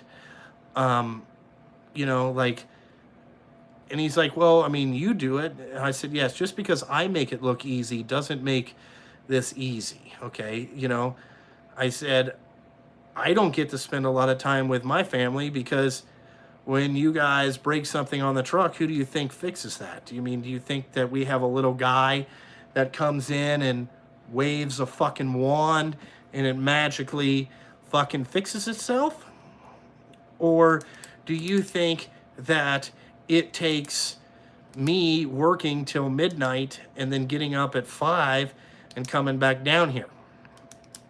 Okay, I mean, do you think that that stuff happens? Or I have to go trace parts down till 7 or 8 o'clock, and then I can come back and fix the thing that's broken. Do you understand what goes on here? Just because you come in and tell me the truck's broke, and then I fix it, you know, what time do you think that happens? You know, there's a lot of things that you may see that happens here, but you don't understand what happened in the background to get to that point. You know, and I mean, I just told him straight up, you know, like, I would sell you a truck, but, you know, you would have to buy it for me. You know, I'm not financing nothing for you or anything like that. You know what I'm saying? I said another thing that you have to understand is you're one guy with one truck. Well, you're automatically behind me. So that means when the weather gets bad, you're done first, okay? And when you have a $3,500 a month truck payment plus insurance payment and fuel payments, okay, this shit adds up quick, okay? There's not very much money left over, you know? Like, when you get a hole in a tire, that's $1,000 every time. It doesn't matter what it is, it's $1,000, okay? So, yeah, it sounds good. Oh, the truck made $5,800 this week, but it really costs $5,200 of that to run the motherfucker, okay, that week, because you don't know what's going to happen the following week. You may make 52 that week, but next week you're going to make 1,500 because of weather, or they're kind of slow in between shifts. I mean, there's a lot of things that I don't think the average drivers figure out, you know. You know, like they just know that I dispatch them every day. Well, what point does it take for me to dispatch you every day? There's a lot of stuff that goes on in the background, you know, that you guys aren't doing, you know. But this is the little magic wand. So, you know, I'm going to try that. I'm going to shoot a video and see if I can wave this magic wand and it fixes itself like this. Just fucking fixed. Go into the house. You know, it doesn't really work like that. You know, I told him, I said, I'm not trying to discourage you or anything like that. I just said, if you don't have $50,000 cushion, don't fucking get into this business. Because he said, well, I've been trying to, he goes, I went to Peterbilt, they wouldn't give me a loan. I went to my own bank. I said, nobody's giving you a loan, bud. You have to buy a used truck first and fucking beat the fuck out of that thing to have enough money to show that you're successful. It doesn't come overnight. You know what I'm saying? Like, when I first started, I had 2 used trucks that I worked on all the fucking time. Okay, and I got to a point where I could get new ones. I bought new ones. You know, there's an evolution here. You don't just, you know, the first day I want to be a dump truck owner and you go spend 200 grand on a fucking Peterbilt. That's just not how this fucking works. You know what I'm saying? Because you may have a brand new truck, but that don't mean it's going to work every day. And that's what you need it to do. You need to run day and night every day to pay for that motherfucker, or you're going to go out of business quick. You have 6 months, you'll be underwater quick. You know? And I said, you know, like I told him, I said, everybody gets paid before I get paid. So when you're the owner, the tire man gets paid before you, the fuel man gets paid before you, the fucking insurance man gets paid before you. Everybody gets paid before you fucking get paid. Yeah, I mean, I'm not trying to discourage, you know, anybody. Like I told him, I said, if you would like to learn, you can start working the time that I work. Or when the truck breaks, to getting in your car and fucking doing a burnout and get out of here, stay and learn how to fix this shit. You know what I'm saying? I mean, if you have no mechanical ability, you got to learn, bud. You know, I mean, it's not It's not that fucking easy.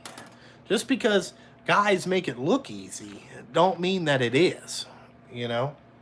This shit is hard work, you know? I mean, goddamn, you know? I mean, I got 7 trucks, a YouTube channel, a family. I mean, do you think that I fucking, you know, do you think that I fucking, you know, just have a whole bunch of free time on my hands, you know? Fuck that. Yeah, Fuzzy, you would probably repo this thing fucking quick. Or the bank would call me and ask me to buy the fucking thing back. You know, and then I would be like, well, you know, whoo, I don't know. Yeah, I don't want to see somebody jump in and make some mistakes and screw up the rest of their life for the next 5 years because they thought they could do this. You know what I'm saying? There's a lot of work to this. It's not fucking easy.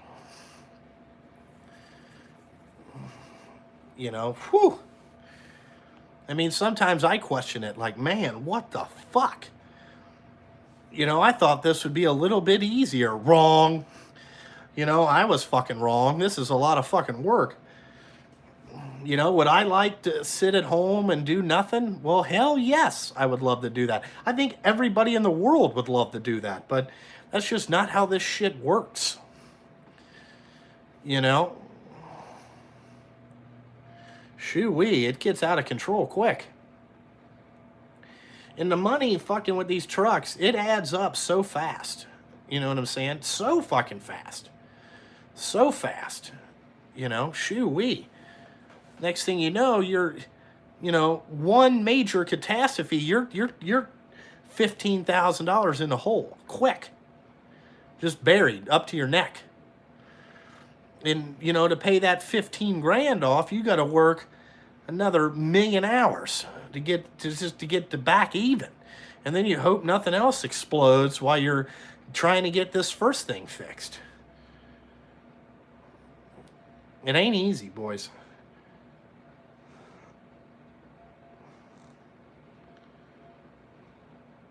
Yeah. Well, Sean, you have to have something that's working towards a longer goal. You know, like I have goals where I want to go.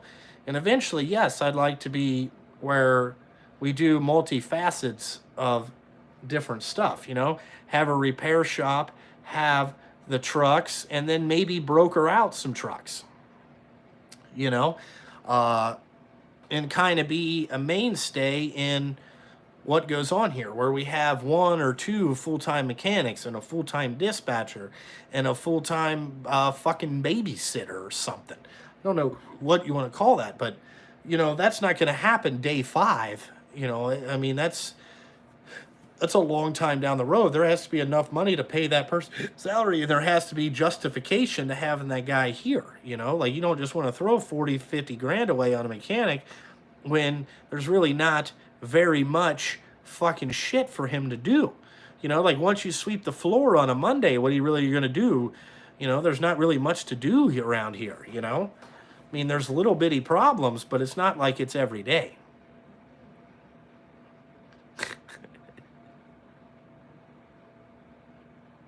Yeah, you know, like I don't look at it as a headache, okay? I look at it as, you know, I'm trying to reach a goal that I want to have, and that's just part of the hoops that you have to go through. You know, in life, there's risk and reward on everything. So you have to be willing to take a risk to get, you know, to get bigger rewards. You know what I'm saying? Like, the bigger the risk, the bigger the reward sometimes. And I'm willing to risk a lot to hopefully reach my goal of this big reward. You know what I'm saying? Fuck, it ain't that hard. You know? Like, if you think that you're just going to sit around and a pile of money is going to hit you in the forehead, I'm going to tell you that's not going to happen. You know? Like, you can make a lot of stuff happen. Okay? But, you know, you got to put in the effort. There's a lot of effort. You know?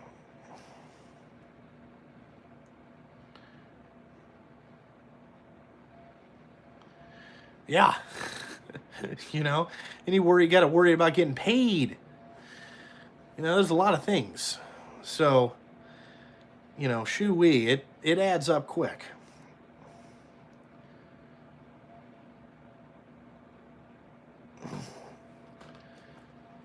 You know, I'm not out here to say that this is all roses, but good luck to anybody that, you know, wants to try it. You know, I have several guys that work for me that they want to own their own trucks, but a lot of them I don't think would make it.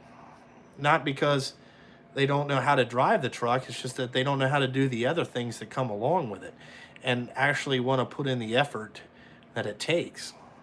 You know, always got to have a smile on your face no matter how bad they fucked you. You know, you'll be like, yeah, okay, you got me. You know, this is a heater, so it just heats up back here. You know what I'm saying? So I got that heater and this heater, and it keeps it 75 in this back room. You know, that one, you know, it's set on 79. It just keeps it warm. I own a dump truck business there, Corey. That's what I own. You know, dump trucks. I'm out there, you know, paving roads, hauling dirt. Pretty much anything that'll fit in the back of that fucker, we'll haul it. You know.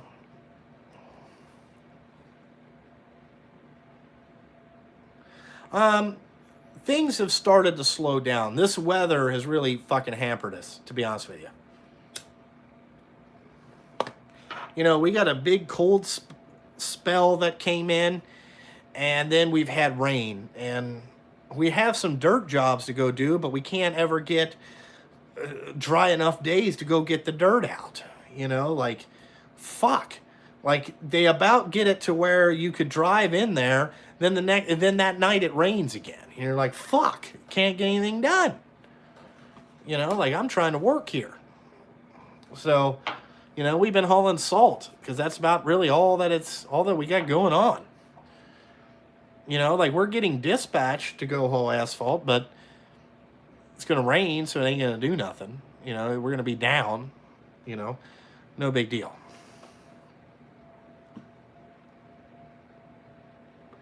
Nope, that's not their thing. Nobody works on this stuff. Nobody works on this stuff besides me. No,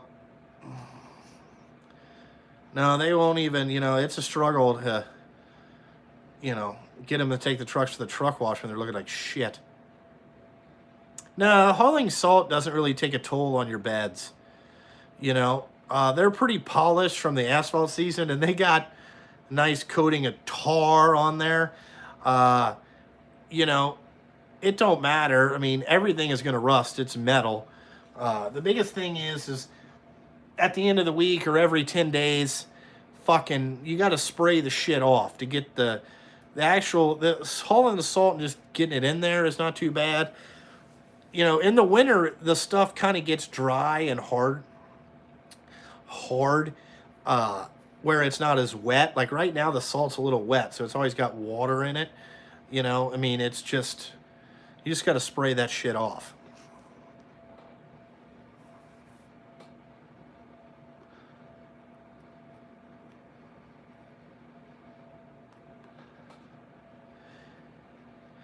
Well, when the fires started, I thought they had a transformer that exploded, that it got hit by lightning. And that's what started the wildfires in California. See, here's a question. Here's a question that I want to ask you guys, okay?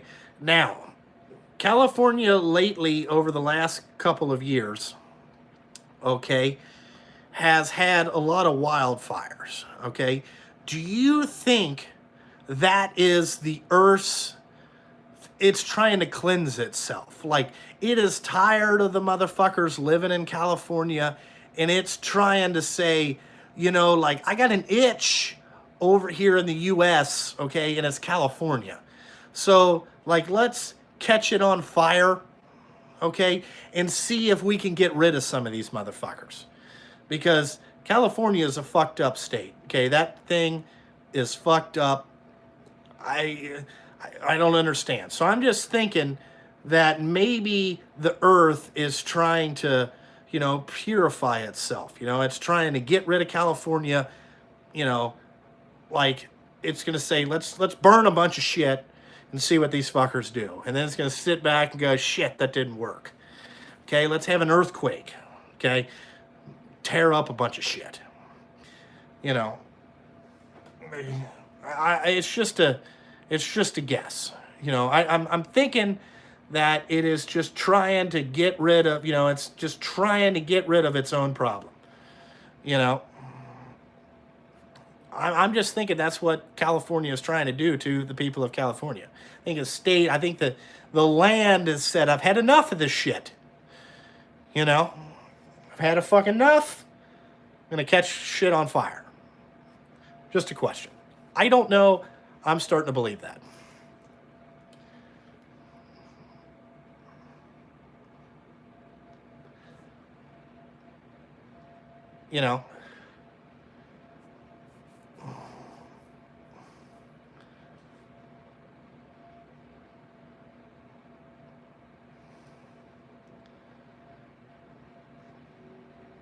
Yeah. I'm surprised that they haven't done it. You know what I'm saying? Like, to me, if California fell off into the ocean, wouldn't bother me none. Not a problem.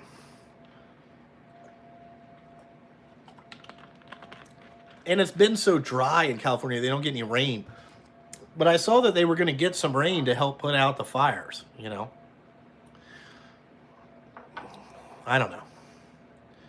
Sometimes the earth just needs to clean itself. That's the way I look at it. It said, I had enough of these fucking trees and all this shit, and we got to fix it.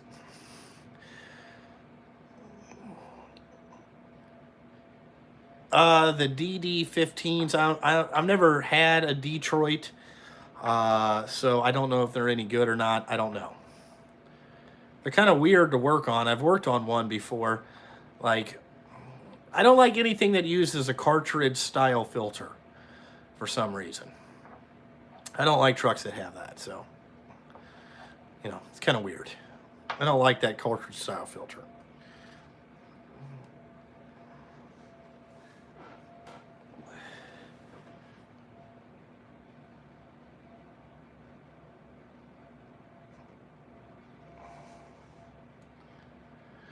You couldn't really put anything on the inside of the bed. The asphalt would burn the line X off and be in the paver in 3 asphalt loads. So, no, there's nothing really you could do. Man, Andrew, you don't really know how hard it is to get financing in a small business. You have no fucking clue.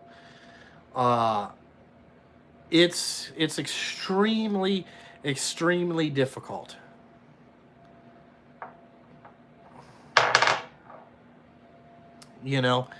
It's not easy, guys. Not easy.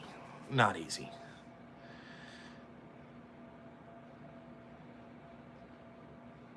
I mean, you think you just walk in, yeah, I got a business, give me some credit.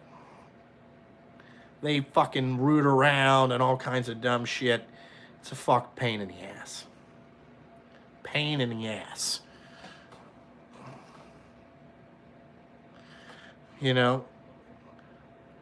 But people that have money, they want to give them more money. But people that want to, say like, hey, I can do this if you give me the money, they want no part of you. They don't care. I've only found one bank that really wants to work in the transportation side of it, and I keep going back to them. And they haven't said no yet. So, they're really good. Really good. Happy I made that connection. And my job is to prove them that they made the right decision. Yeah,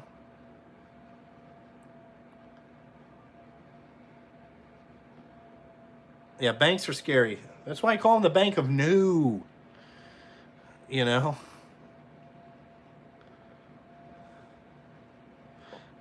Yeah, you got to be pretty big. I don't get white privilege. I don't know what white privilege is. I don't have that.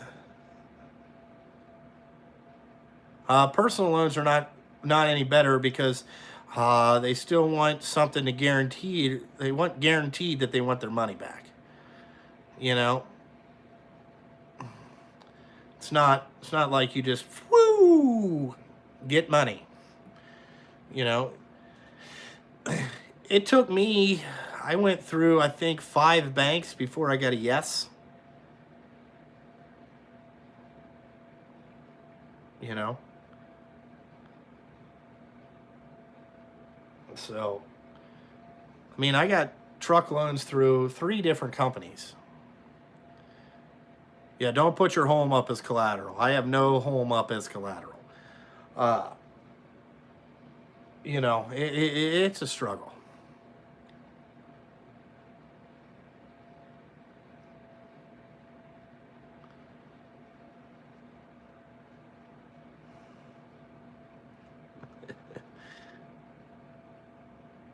Sanctuary cities, nope. Yeah, I don't know much about the Canadian banking system. I know the U.S. banking system is fucked. Uh, I haven't. I don't know anything about Canada, but a lot of my trucks are financed. Fifth Third, that's a no. There's a guy. Okay, so we'll go back to this thing in Cincinnati. There's the Doug Evans case. Okay, this guy, he owns a huge landscaping company. It's kind of a landscaping general construction. He basically owns all the property in this town called Newtown. He owns a shit ton of it. And he got in trouble by the federal government for doing some government contract home demolition things. So what he did is he had a black guy that worked for him that made $25,000 a year or something like that working for him. And all of a sudden, this guy he secured. Okay, now this, if I was on the jury, this would make him guilty in my eyes as far as the eye could see, because this guy making 25 grand a year working for Doug Evans. Okay, I think it was like 25,000 was his base salary with like, it might have been a little bit more than that, 35 or 40 grand. Okay, he secured a $5 million loan from Fifth Third Bank. This guy, okay? Now, and never had a business before, nothing, secured a $5 million business loan to buy a bunch of dump trucks and some equipment to start this, because the government was contracting a lot of these houses to be torn down, okay? And, the IRS or the federal government finally caught on, and they came in and they seized everything. And then this guy, Doug Evans, said, well, I didn't do none of this. Okay. I didn't, it was this guy's fault and the accountants. I thought, what? Motherfucker. Okay. I knew the company was called Argo Development. They had very similar logo to Evans. All their equipment was parked at Evans Landscaping in Newtown. Okay, they had 2 excavators and they said Evans on them. So Argo Equipment would get the contract. Okay, they would put a couple of their dump trucks on it, but anytime the equipment showed up, it said Evans Landscaping on the side of it. Now, don't tell me that you didn't scam the city out of about fucking $15 million. Okay, doing these goddamn demolition projects. Because, let me tell you, no way this guy secured a bank loan from fucking, from Fifth Third Bank for $5 million. No way. No, not by himself. That was an inside deal, and the guy at the bank that approved that should be a part of this racketeering and corruption deal that they're talking about. So if I was on Doug Evans' jury, I would tell him he is guilty as fuck. Like, this guy knew exactly what the fuck was going on. You know what I'm saying? Like, no fucking way. Just on that one statement. One statement, once I heard, because I would have raised my hand as a juror and said, wait a minute, this is all over. Stop right now. Lock this motherfucker up because there's no way this happened. No way. You know what I'm saying? I asked Fifth Third for $100,000. You know what I got? No. Okay. Jesus Christ. You know. No way. So that guy's guilty. But he might get out of it because he has so much money. They might blame it on enough other people that he might get out of it. But to me, I thought he knew what was going on. You know, they're like, oh, he started as a 16-year-old kid delivering mulch to people's houses out of the back of his pickup truck. Self-made man. Bullshit. Okay? Bullshit. But anyway, I think that's about all that I got for the day. I might go out here, fuck around, and check out some of the trucks, see how everything's going. Might shoot a YouTube video. See if I can get that edited, you know, today or tomorrow.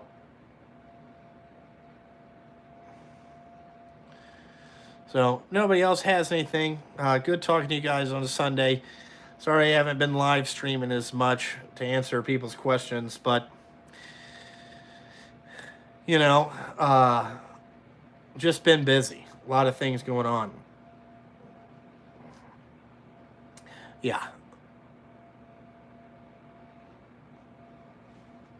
Yeah, I don't know either, but these guys do it all the time. You know, they get so much money and all that shit. The Chemex soap is actually really good. That stuff is awesome. It'll make your truck shine like a motherfucker. It does take some effort to get it to work good. You know, for the dirt around here, you know, I can't just, it's supposed to be a touchless system, but it works better if you brush it, you know, after you put on the second thing. But you can get the trucks looking really, really, really good. You know, the system is really nice. It makes it easy. It cuts the time down a little bit that it takes to do it, you know. But the trucks end up looking nice, and that's always a positive. You know, I like to have my stuff look nice. So that Chemex stuff is great. The guy that owns that, Bob, is a stand-up individual. He stands behind his product. You know, they got some other cool stuff out there. Glass cleaner is awesome. You know, their interior cleaner is pretty cool. He sent me some green tea. I'd like the leather flavor. See what that sounds like. But they got a bunch of stuff. Nope, the chemical does not turn the Alcoa's dull. It actually shines them right up. The first product, what is it? The M Shine, and then so you put on the M Shine, that's the metal brightener, and then you put on the secondary soap, which is the red line and all that stuff. And then if you want the shit to really shine, you put the Liquid X soap over top of it. It's really foamy, and it'll make the water bead, you know what I'm saying, pretty quickly, and it makes the trucks look really nice. You know, I recommend that stuff. I'm actually, I don't know if anybody's around the Cincinnati area. I am looking for a polish guy. I'm looking for a guy that could come, I could back a truck in, he would polish all the wheels on the truck and the tanks and the bumper and the grill and all that stuff, polish everything. I got 7 trucks to do. I'd like to get that done before next year to make the stuff look nice. But I just don't know of any guy that's mobile that will come polish the stuff around my area. So I don't know how to go about finding that. Maybe I could put something on Facebook or something like that. Yeah, we hauled salt. We'll probably be hauling salt Monday. You know, I'll have a couple different places to go. You know, we'll be hauling salt for sure. Well, I want it to look good. You know, like, I know there's that guy, Evans Polish up in Wisconsin, but I don't think he comes, like he has a truck that would come and do my trucks. I'm just not going to drive into Wisconsin. Wish I could find a guy that's really good that would be mobile, that was in the Cincinnati area, but I haven't been able to find a guy. I've been in business 3 years. We're going on 3 years in January 27th. January 27th will be the 4th year mark. So we've been in business 4 years. Things are on the up and up here. Put in a lot of effort to get as far as I have. I'm not trying to like toot my own horn or anything like that, but I put in a lot of effort to get to where I'm at. So, it ain't easy. But we made it 4 years. Let's see if we can make it 5 years and 6 years and, longer.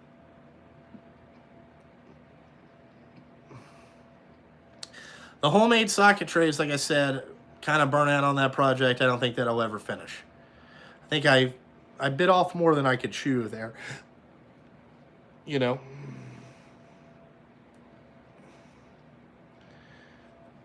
Bruce Hafner, on my way. What do you need? I need a whole bunch of stuff polished before next spring, because that's what I need. But I just don't know of any guy that's in Cincinnati that could do that. No, I don't like to brag too much, because you never know what might happen. Next week I could do a live stream that said all this is over, and then, you got the one from last week where I was 10 feet tall and bulletproof. I don't really believe in that, yeah, I've had some success. That's why I say I'm semi-successful. I'm not super successful. I'm not out here saying that I've done everything right. I've made some mistakes. It's fucking, it's fucked up.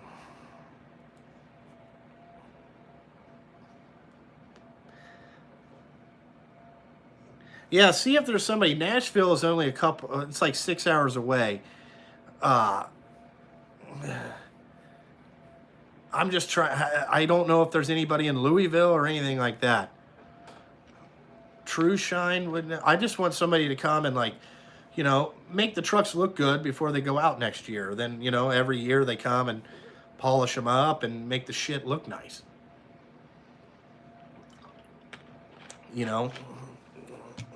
Have some pride in what you're driving. You cannot,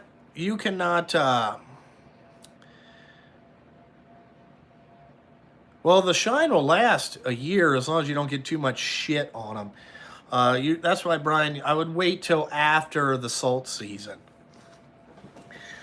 And then kind of see how much it is. Usually it's like $30 a wheel, and you got to think we got so many fucking wheels. And then it's like flat work is another $40. So it might be $1,000 to do one truck, and it's $7,000 in just getting them polished. You know what I'm saying? It's a lot of work because I've polished stuff I'm pretty good at polishing stuff, but man, I just don't have the time to do all of them.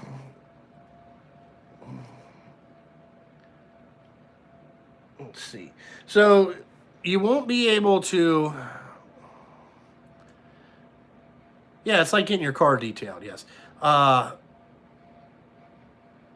No mobile guys in my area. No, I haven't been able to find one. I don't know how to find a mobile polish guy. Can't figure out how to do it. But leasing a dump truck, that you're not going to be able to do that. You're going to have to buy one. They don't lease dump trucks too much. I've never seen anybody that said they'll lease dump trucks. They'll lease over-the-road trucks, not dump trucks, because they'll get tore up way too fast. Way too fast. So I've never heard of anybody doing leasing dump trucks. I mean, really, I think a business that would be good to be in is if you had a bunch of money, you would buy dump trucks and then you would lease them out to guys like me that needs them for a short period of time. Maybe work's getting really busy, and you know their customers keep asking for more trucks. You could lease a truck for a month or fucking 2 months or 3 months, and then the guy give it back to you at the you know guy give it back to you at the at end of August or the beginning of October, November, or something like that. You'd have a long-term, short-term lease, and then the guy's responsible for all that shit. Yeah, California's got a ton of people. Cincinnati, not very many. That'd be another business to be good. If somebody was good at polishing, you could make pretty good money going around polishing fucking wheels and all that type of shit. If you come to the guy, like, work a weird fucking schedule, like Monday, Tuesday, you don't work or whatever, but you work Friday, Saturday, Sunday. Fuck, if you could make $2,000 a week easy. Just polishing trucks. You got to make it look pretty good, but you could definitely do that.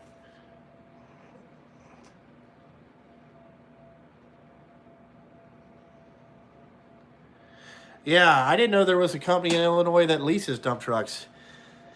I don't know. I don't know how that would work out, but maybe let me know if things work out.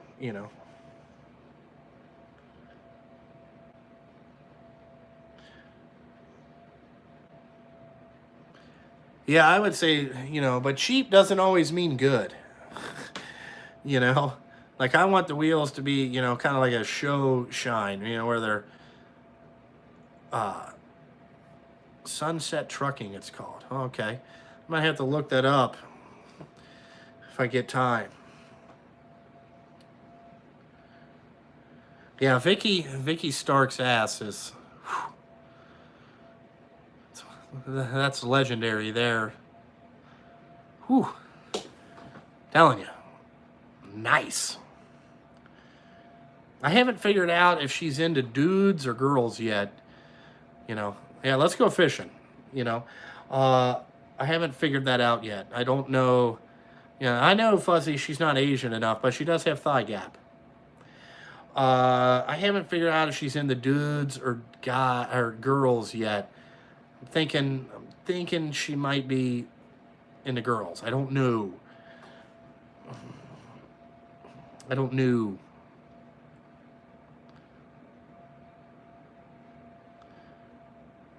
Yeah, I know very little people take pride in what they do. I do, you know. You think she's into girls? Yeah, I'm thinking that. But usually, let's be honest, chicks don't get fake boobs. So that's kind of what throwing me for a ringer, you know.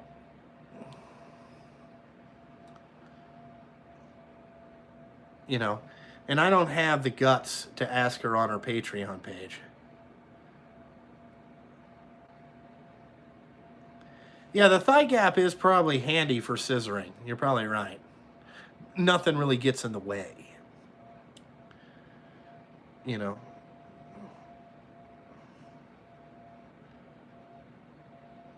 Yeah, I saw that one. That's, saw that one. Yes, I watched Brian's tie rod repair video. I saw that when he first bought his truck. I said, hey man, that tie rod is rubbing the drive shaft. I don't think it should be running the drive shaft like that. And I think he has not a Watson Chalmers lift axle and not a Hendrickson lift axle. I think he has a Lennox, or what they would call like a Holland type lift axle. It's definitely an older one. And the way it's mounted, I don't think is right. But, I would have tried to find a new tie rod for it. I don't know if I would have welded one back on. Not when it had that big cutout, because that thing's going to rub the drive shaft. And I wouldn't want anything rubbing my drive shaft, because if you break a drive shaft, you are fucked.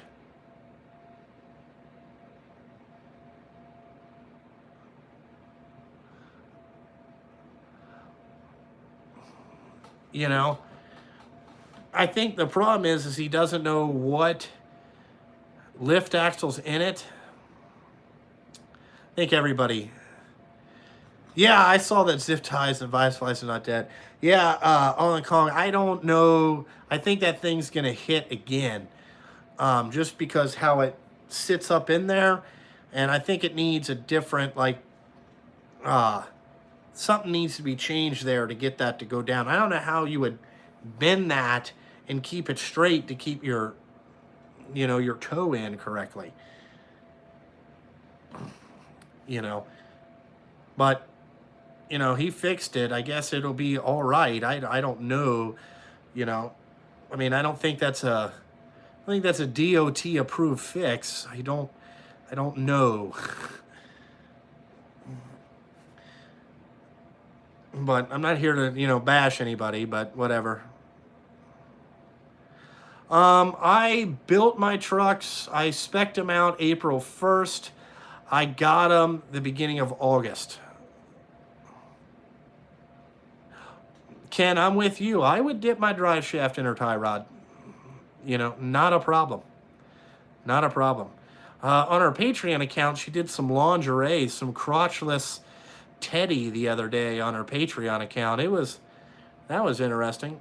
And then the video before that, she did kind of a see-through net bikini. That was worth the price of admission. I mean, I'm not gonna lie. I mean, you could see. All I'm saying, this girl's got a baby fawn foot. Okay, unbelievable.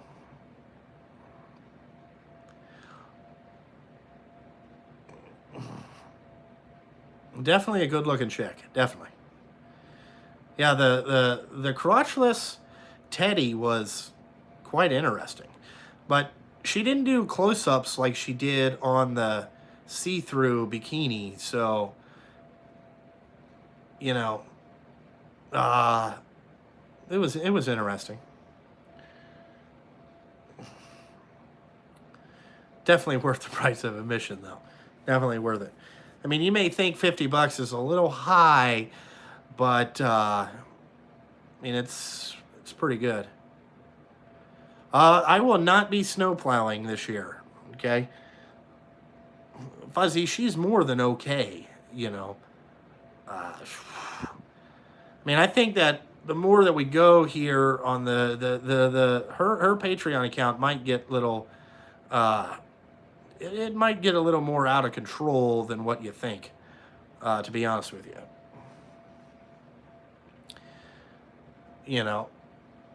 Like there's definitely, each one has got a little bit more risque. That's all that I'm going to say.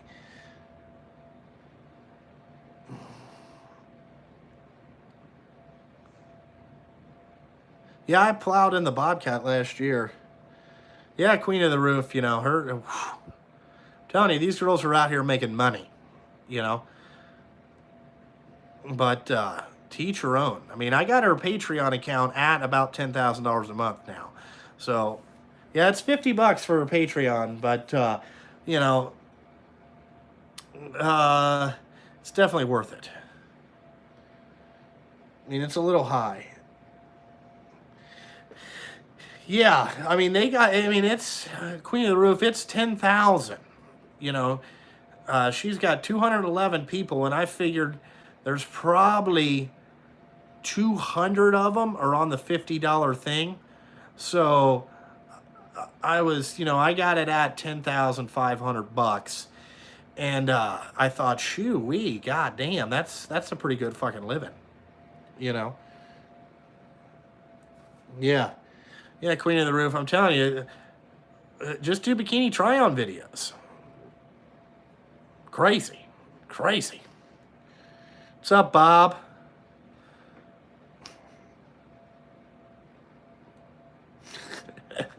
Fuzzy, agreed. Yeah. I don't think that I could do that, like do a bikini try-on videos. I don't know why. That's what she picked. Chris, everybody has their price and hers is $50. That's all I need to know. Yeah. Yeah, if Queen, I don't know what Queen, what her ass looks like or anything like that. I've never seen it, but her face looks good. So, you know, you just have to put what your price is. Everybody's got a price. I don't know what it is. I mean, I thought it was a little steep, but I said, I'm going to try it out, There you go, Fuzzy. Bikini try-on truck driving videos. I think that's $15,000 a month. I think that's easily $15,000 a month on a Patreon account. I think it's $15,000. I thought she would went like 25 and then went for volume. That's kind of like how I probably would have sold it. So I think that you have to look out to that. Yeah.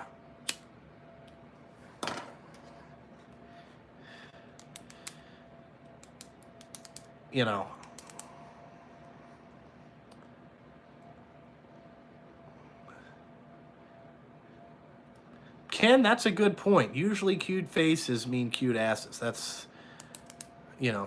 true. Yes, there is a couple big highway projects starting. We'll be finishing. One is a 4-year project, and then there's one starting next year in the beginning of the season. That'll be another 4-year product. Fuzzy, what's my price for bikini try-on videos?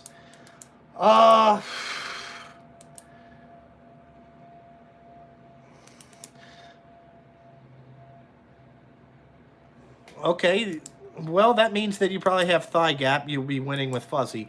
Man, I don't know what my price would be. It would not be $50. I would, like I said, 25 and then go volume. 25 in volume. That's probably what I would do. Think of it as a volume game. Yeah, $15K easy. I'm telling you, that's $15K a month. Easy on the Patreon account. Easy.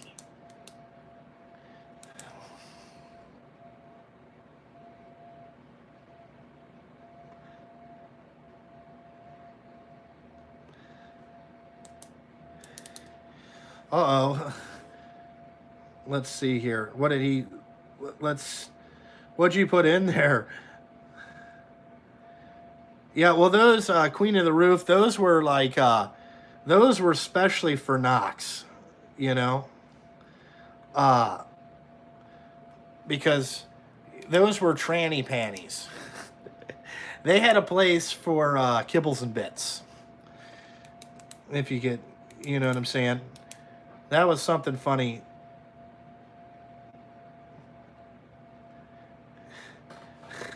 That was something funny for Knox. That would easily cover my tire bill for like half the year. That's 3 trucks tire bill right there. I'm just like, pfft. That's half the truck payments for the month. That's the way I'm looking at it. I'm just saying, it was built in the wrong, I was given the wrong factory goods.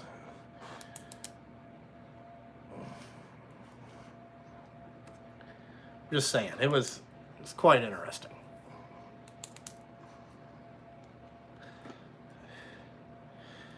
I was going to say, Queen, you should be getting ready. This is your day off. You should be getting ready to go back to get in the truck tonight or tomorrow, right?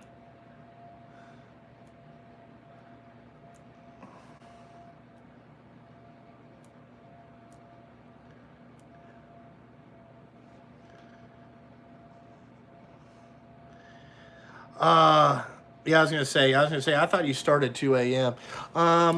Yeah, I don't think that I'm gonna do a nude calendar holding a wrench dumping asphalt grindings. Okay, I don't want to say that's a little bit too homo. I would feel weird selling that stuff. Yeah,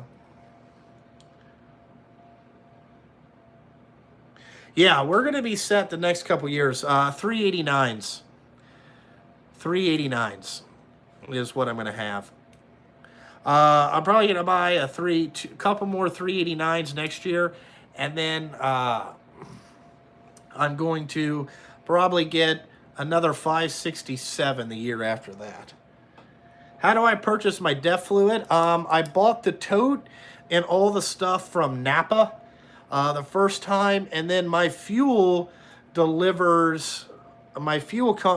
delivers me the DEF fluid. I like the Peak Blue DEF is what I run, and it's $1.70 a gallon delivered, and I have 330 gallons in there.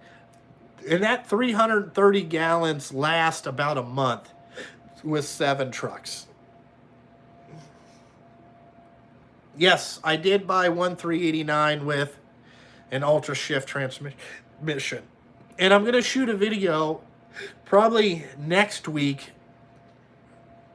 I will probably shoot a video next Saturday, maybe Saturday or Sunday, on the difference between an Allison transmission and the Eaton Ultra Shift, and to kind of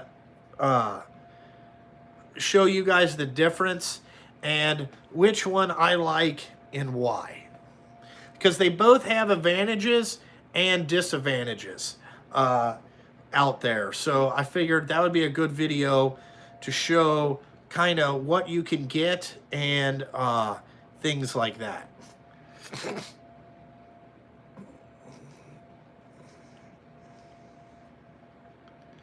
I want to have probably a 20 to 25 truck fleet somewhere in there. I think that's where we're headed to. Yeah, I'm probably going to need to get a bigger tank. I'm probably going to have to go to like a 500-gallon tote. We'll see what happens when we get to that point. See if I can get a 500 or 600-gallon. Yeah, plus a Ferrari. Yep. We're going to probably... But you can't leave the stuff outside because they said it would go bad if it's in direct sunlight. It'll get fucked up. So I keep it, you know, I keep it over there.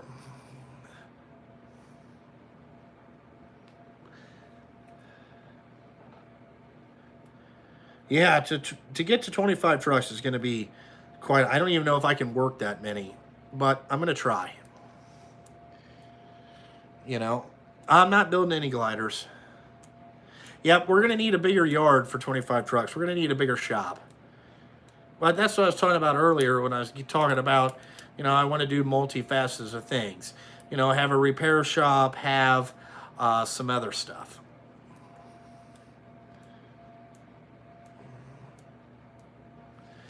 Diesel Yoda is still working at where he works every day. I haven't talked to him in a while just because I haven't had anything that I needed fixing. You know?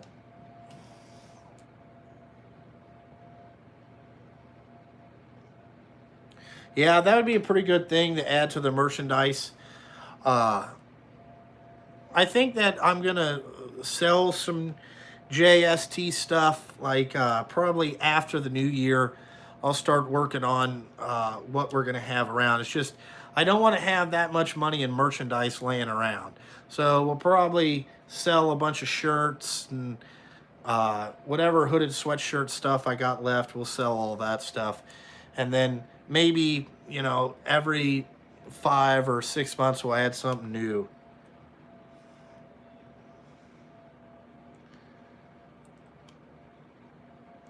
Yeah, DEF goes bad if it's on there.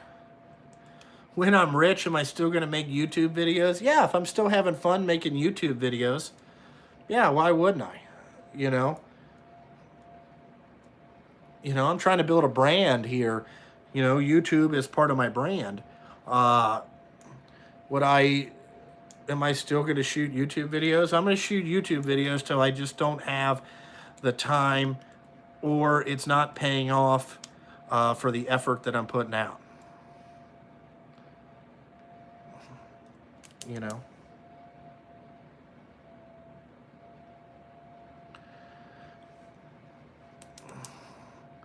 Yeah, 200, they had 2, yeah.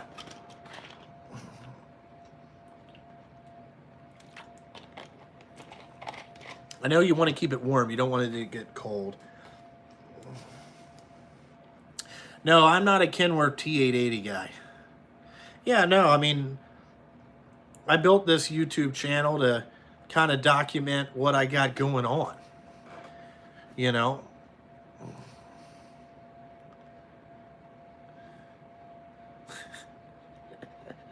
fuzzy. Yeah, the pre-order is definitely how I'm going to do it. Uh, I'm not going to do it where I had merchandise and all that stuff laying around in my house. Just costs too much money. And you never know how much you're going to sell. So, I thought about just like adding a couple things every once in a while, changing it up, and go from there. Yeah, Enzo could be making videos. Yeah, like I want, uh, you know, him to maybe make his own videos. He can, you know, talk about what he's got going on and all that shit. You know, we got to get him to that point where he can communicate.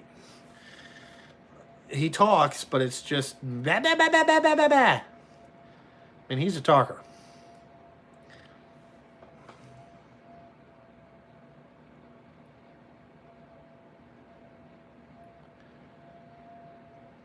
Oh, the Sharp hardware is doing good. I get into it every once in a while. Uh, it's definitely nice having. I've cut down on how many times I've have to go to the hardware store, which is what that was about. I just got tired of going to the store all the time.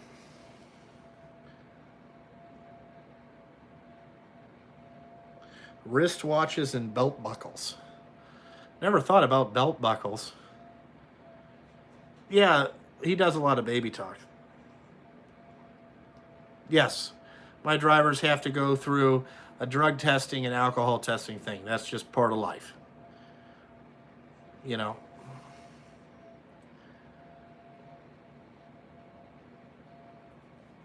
Yeah, the hardware is definitely worth that. Like if you had 2 dump trucks, is that worth that? No. If if you want to get to 30 dump trucks, is that necessary? Yes. There's some more stuff that I want too. I just haven't been able to afford it. You know, like I could probably take 30 grand and add to it. You know what I'm saying? But then you have $30,000 worth of inventory sitting here that you bought on a future thing for 15 years down the road. No, just the snap-on stuff I showed you guys in the other video. The FDS sockets and all that stuff. That's all that I've really got. There's some more stuff on order. It just hasn't got here yet.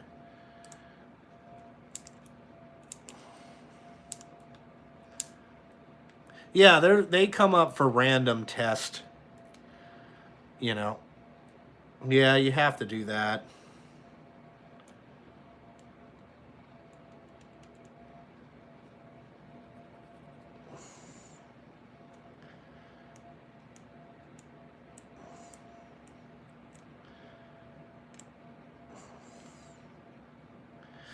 There's no trucks out today. It's Sunday. Yeah, everybody's got to study for the test, Bob. No, I'm not getting a new toolbox anytime soon.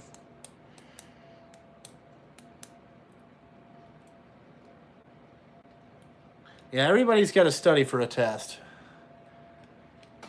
Probably after the first of the year, I'll do more t-shirts and sweatshirts. It'll be on the pre-order system again, and all that stuff.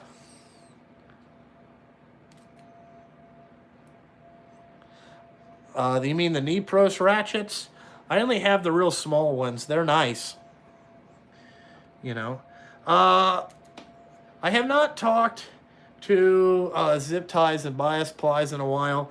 The last time was on Instagram a while ago, but I haven't talked to him since. He's got a pretty good YouTube channel going. No, we do not haul pup trailers around here. They are not set up to haul pup trailers. Neither, they would never be again because you have a big hitch back there. It would get all fucked up in the paver.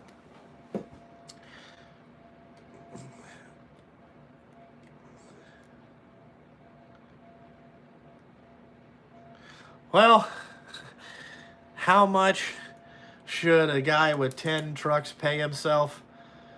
I really don't know, because I don't pay myself enough for the 7 that I got now. I really don't know what a fair wage is. Probably 75 grand a year is really what you need to take. I don't really take that.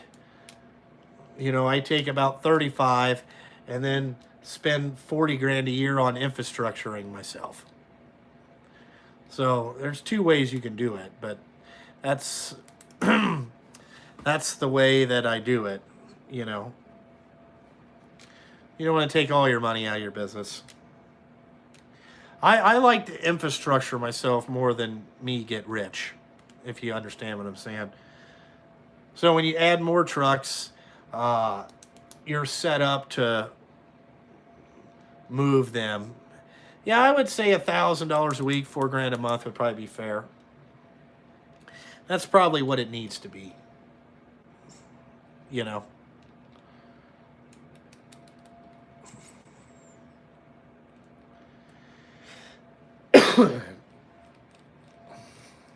But anyway, all right. Well, I guess I'm gonna get off here. I gotta go do something real quick. I gotta go check something on one of the trucks that happened last week, and might show a video on how to do it. It just depends.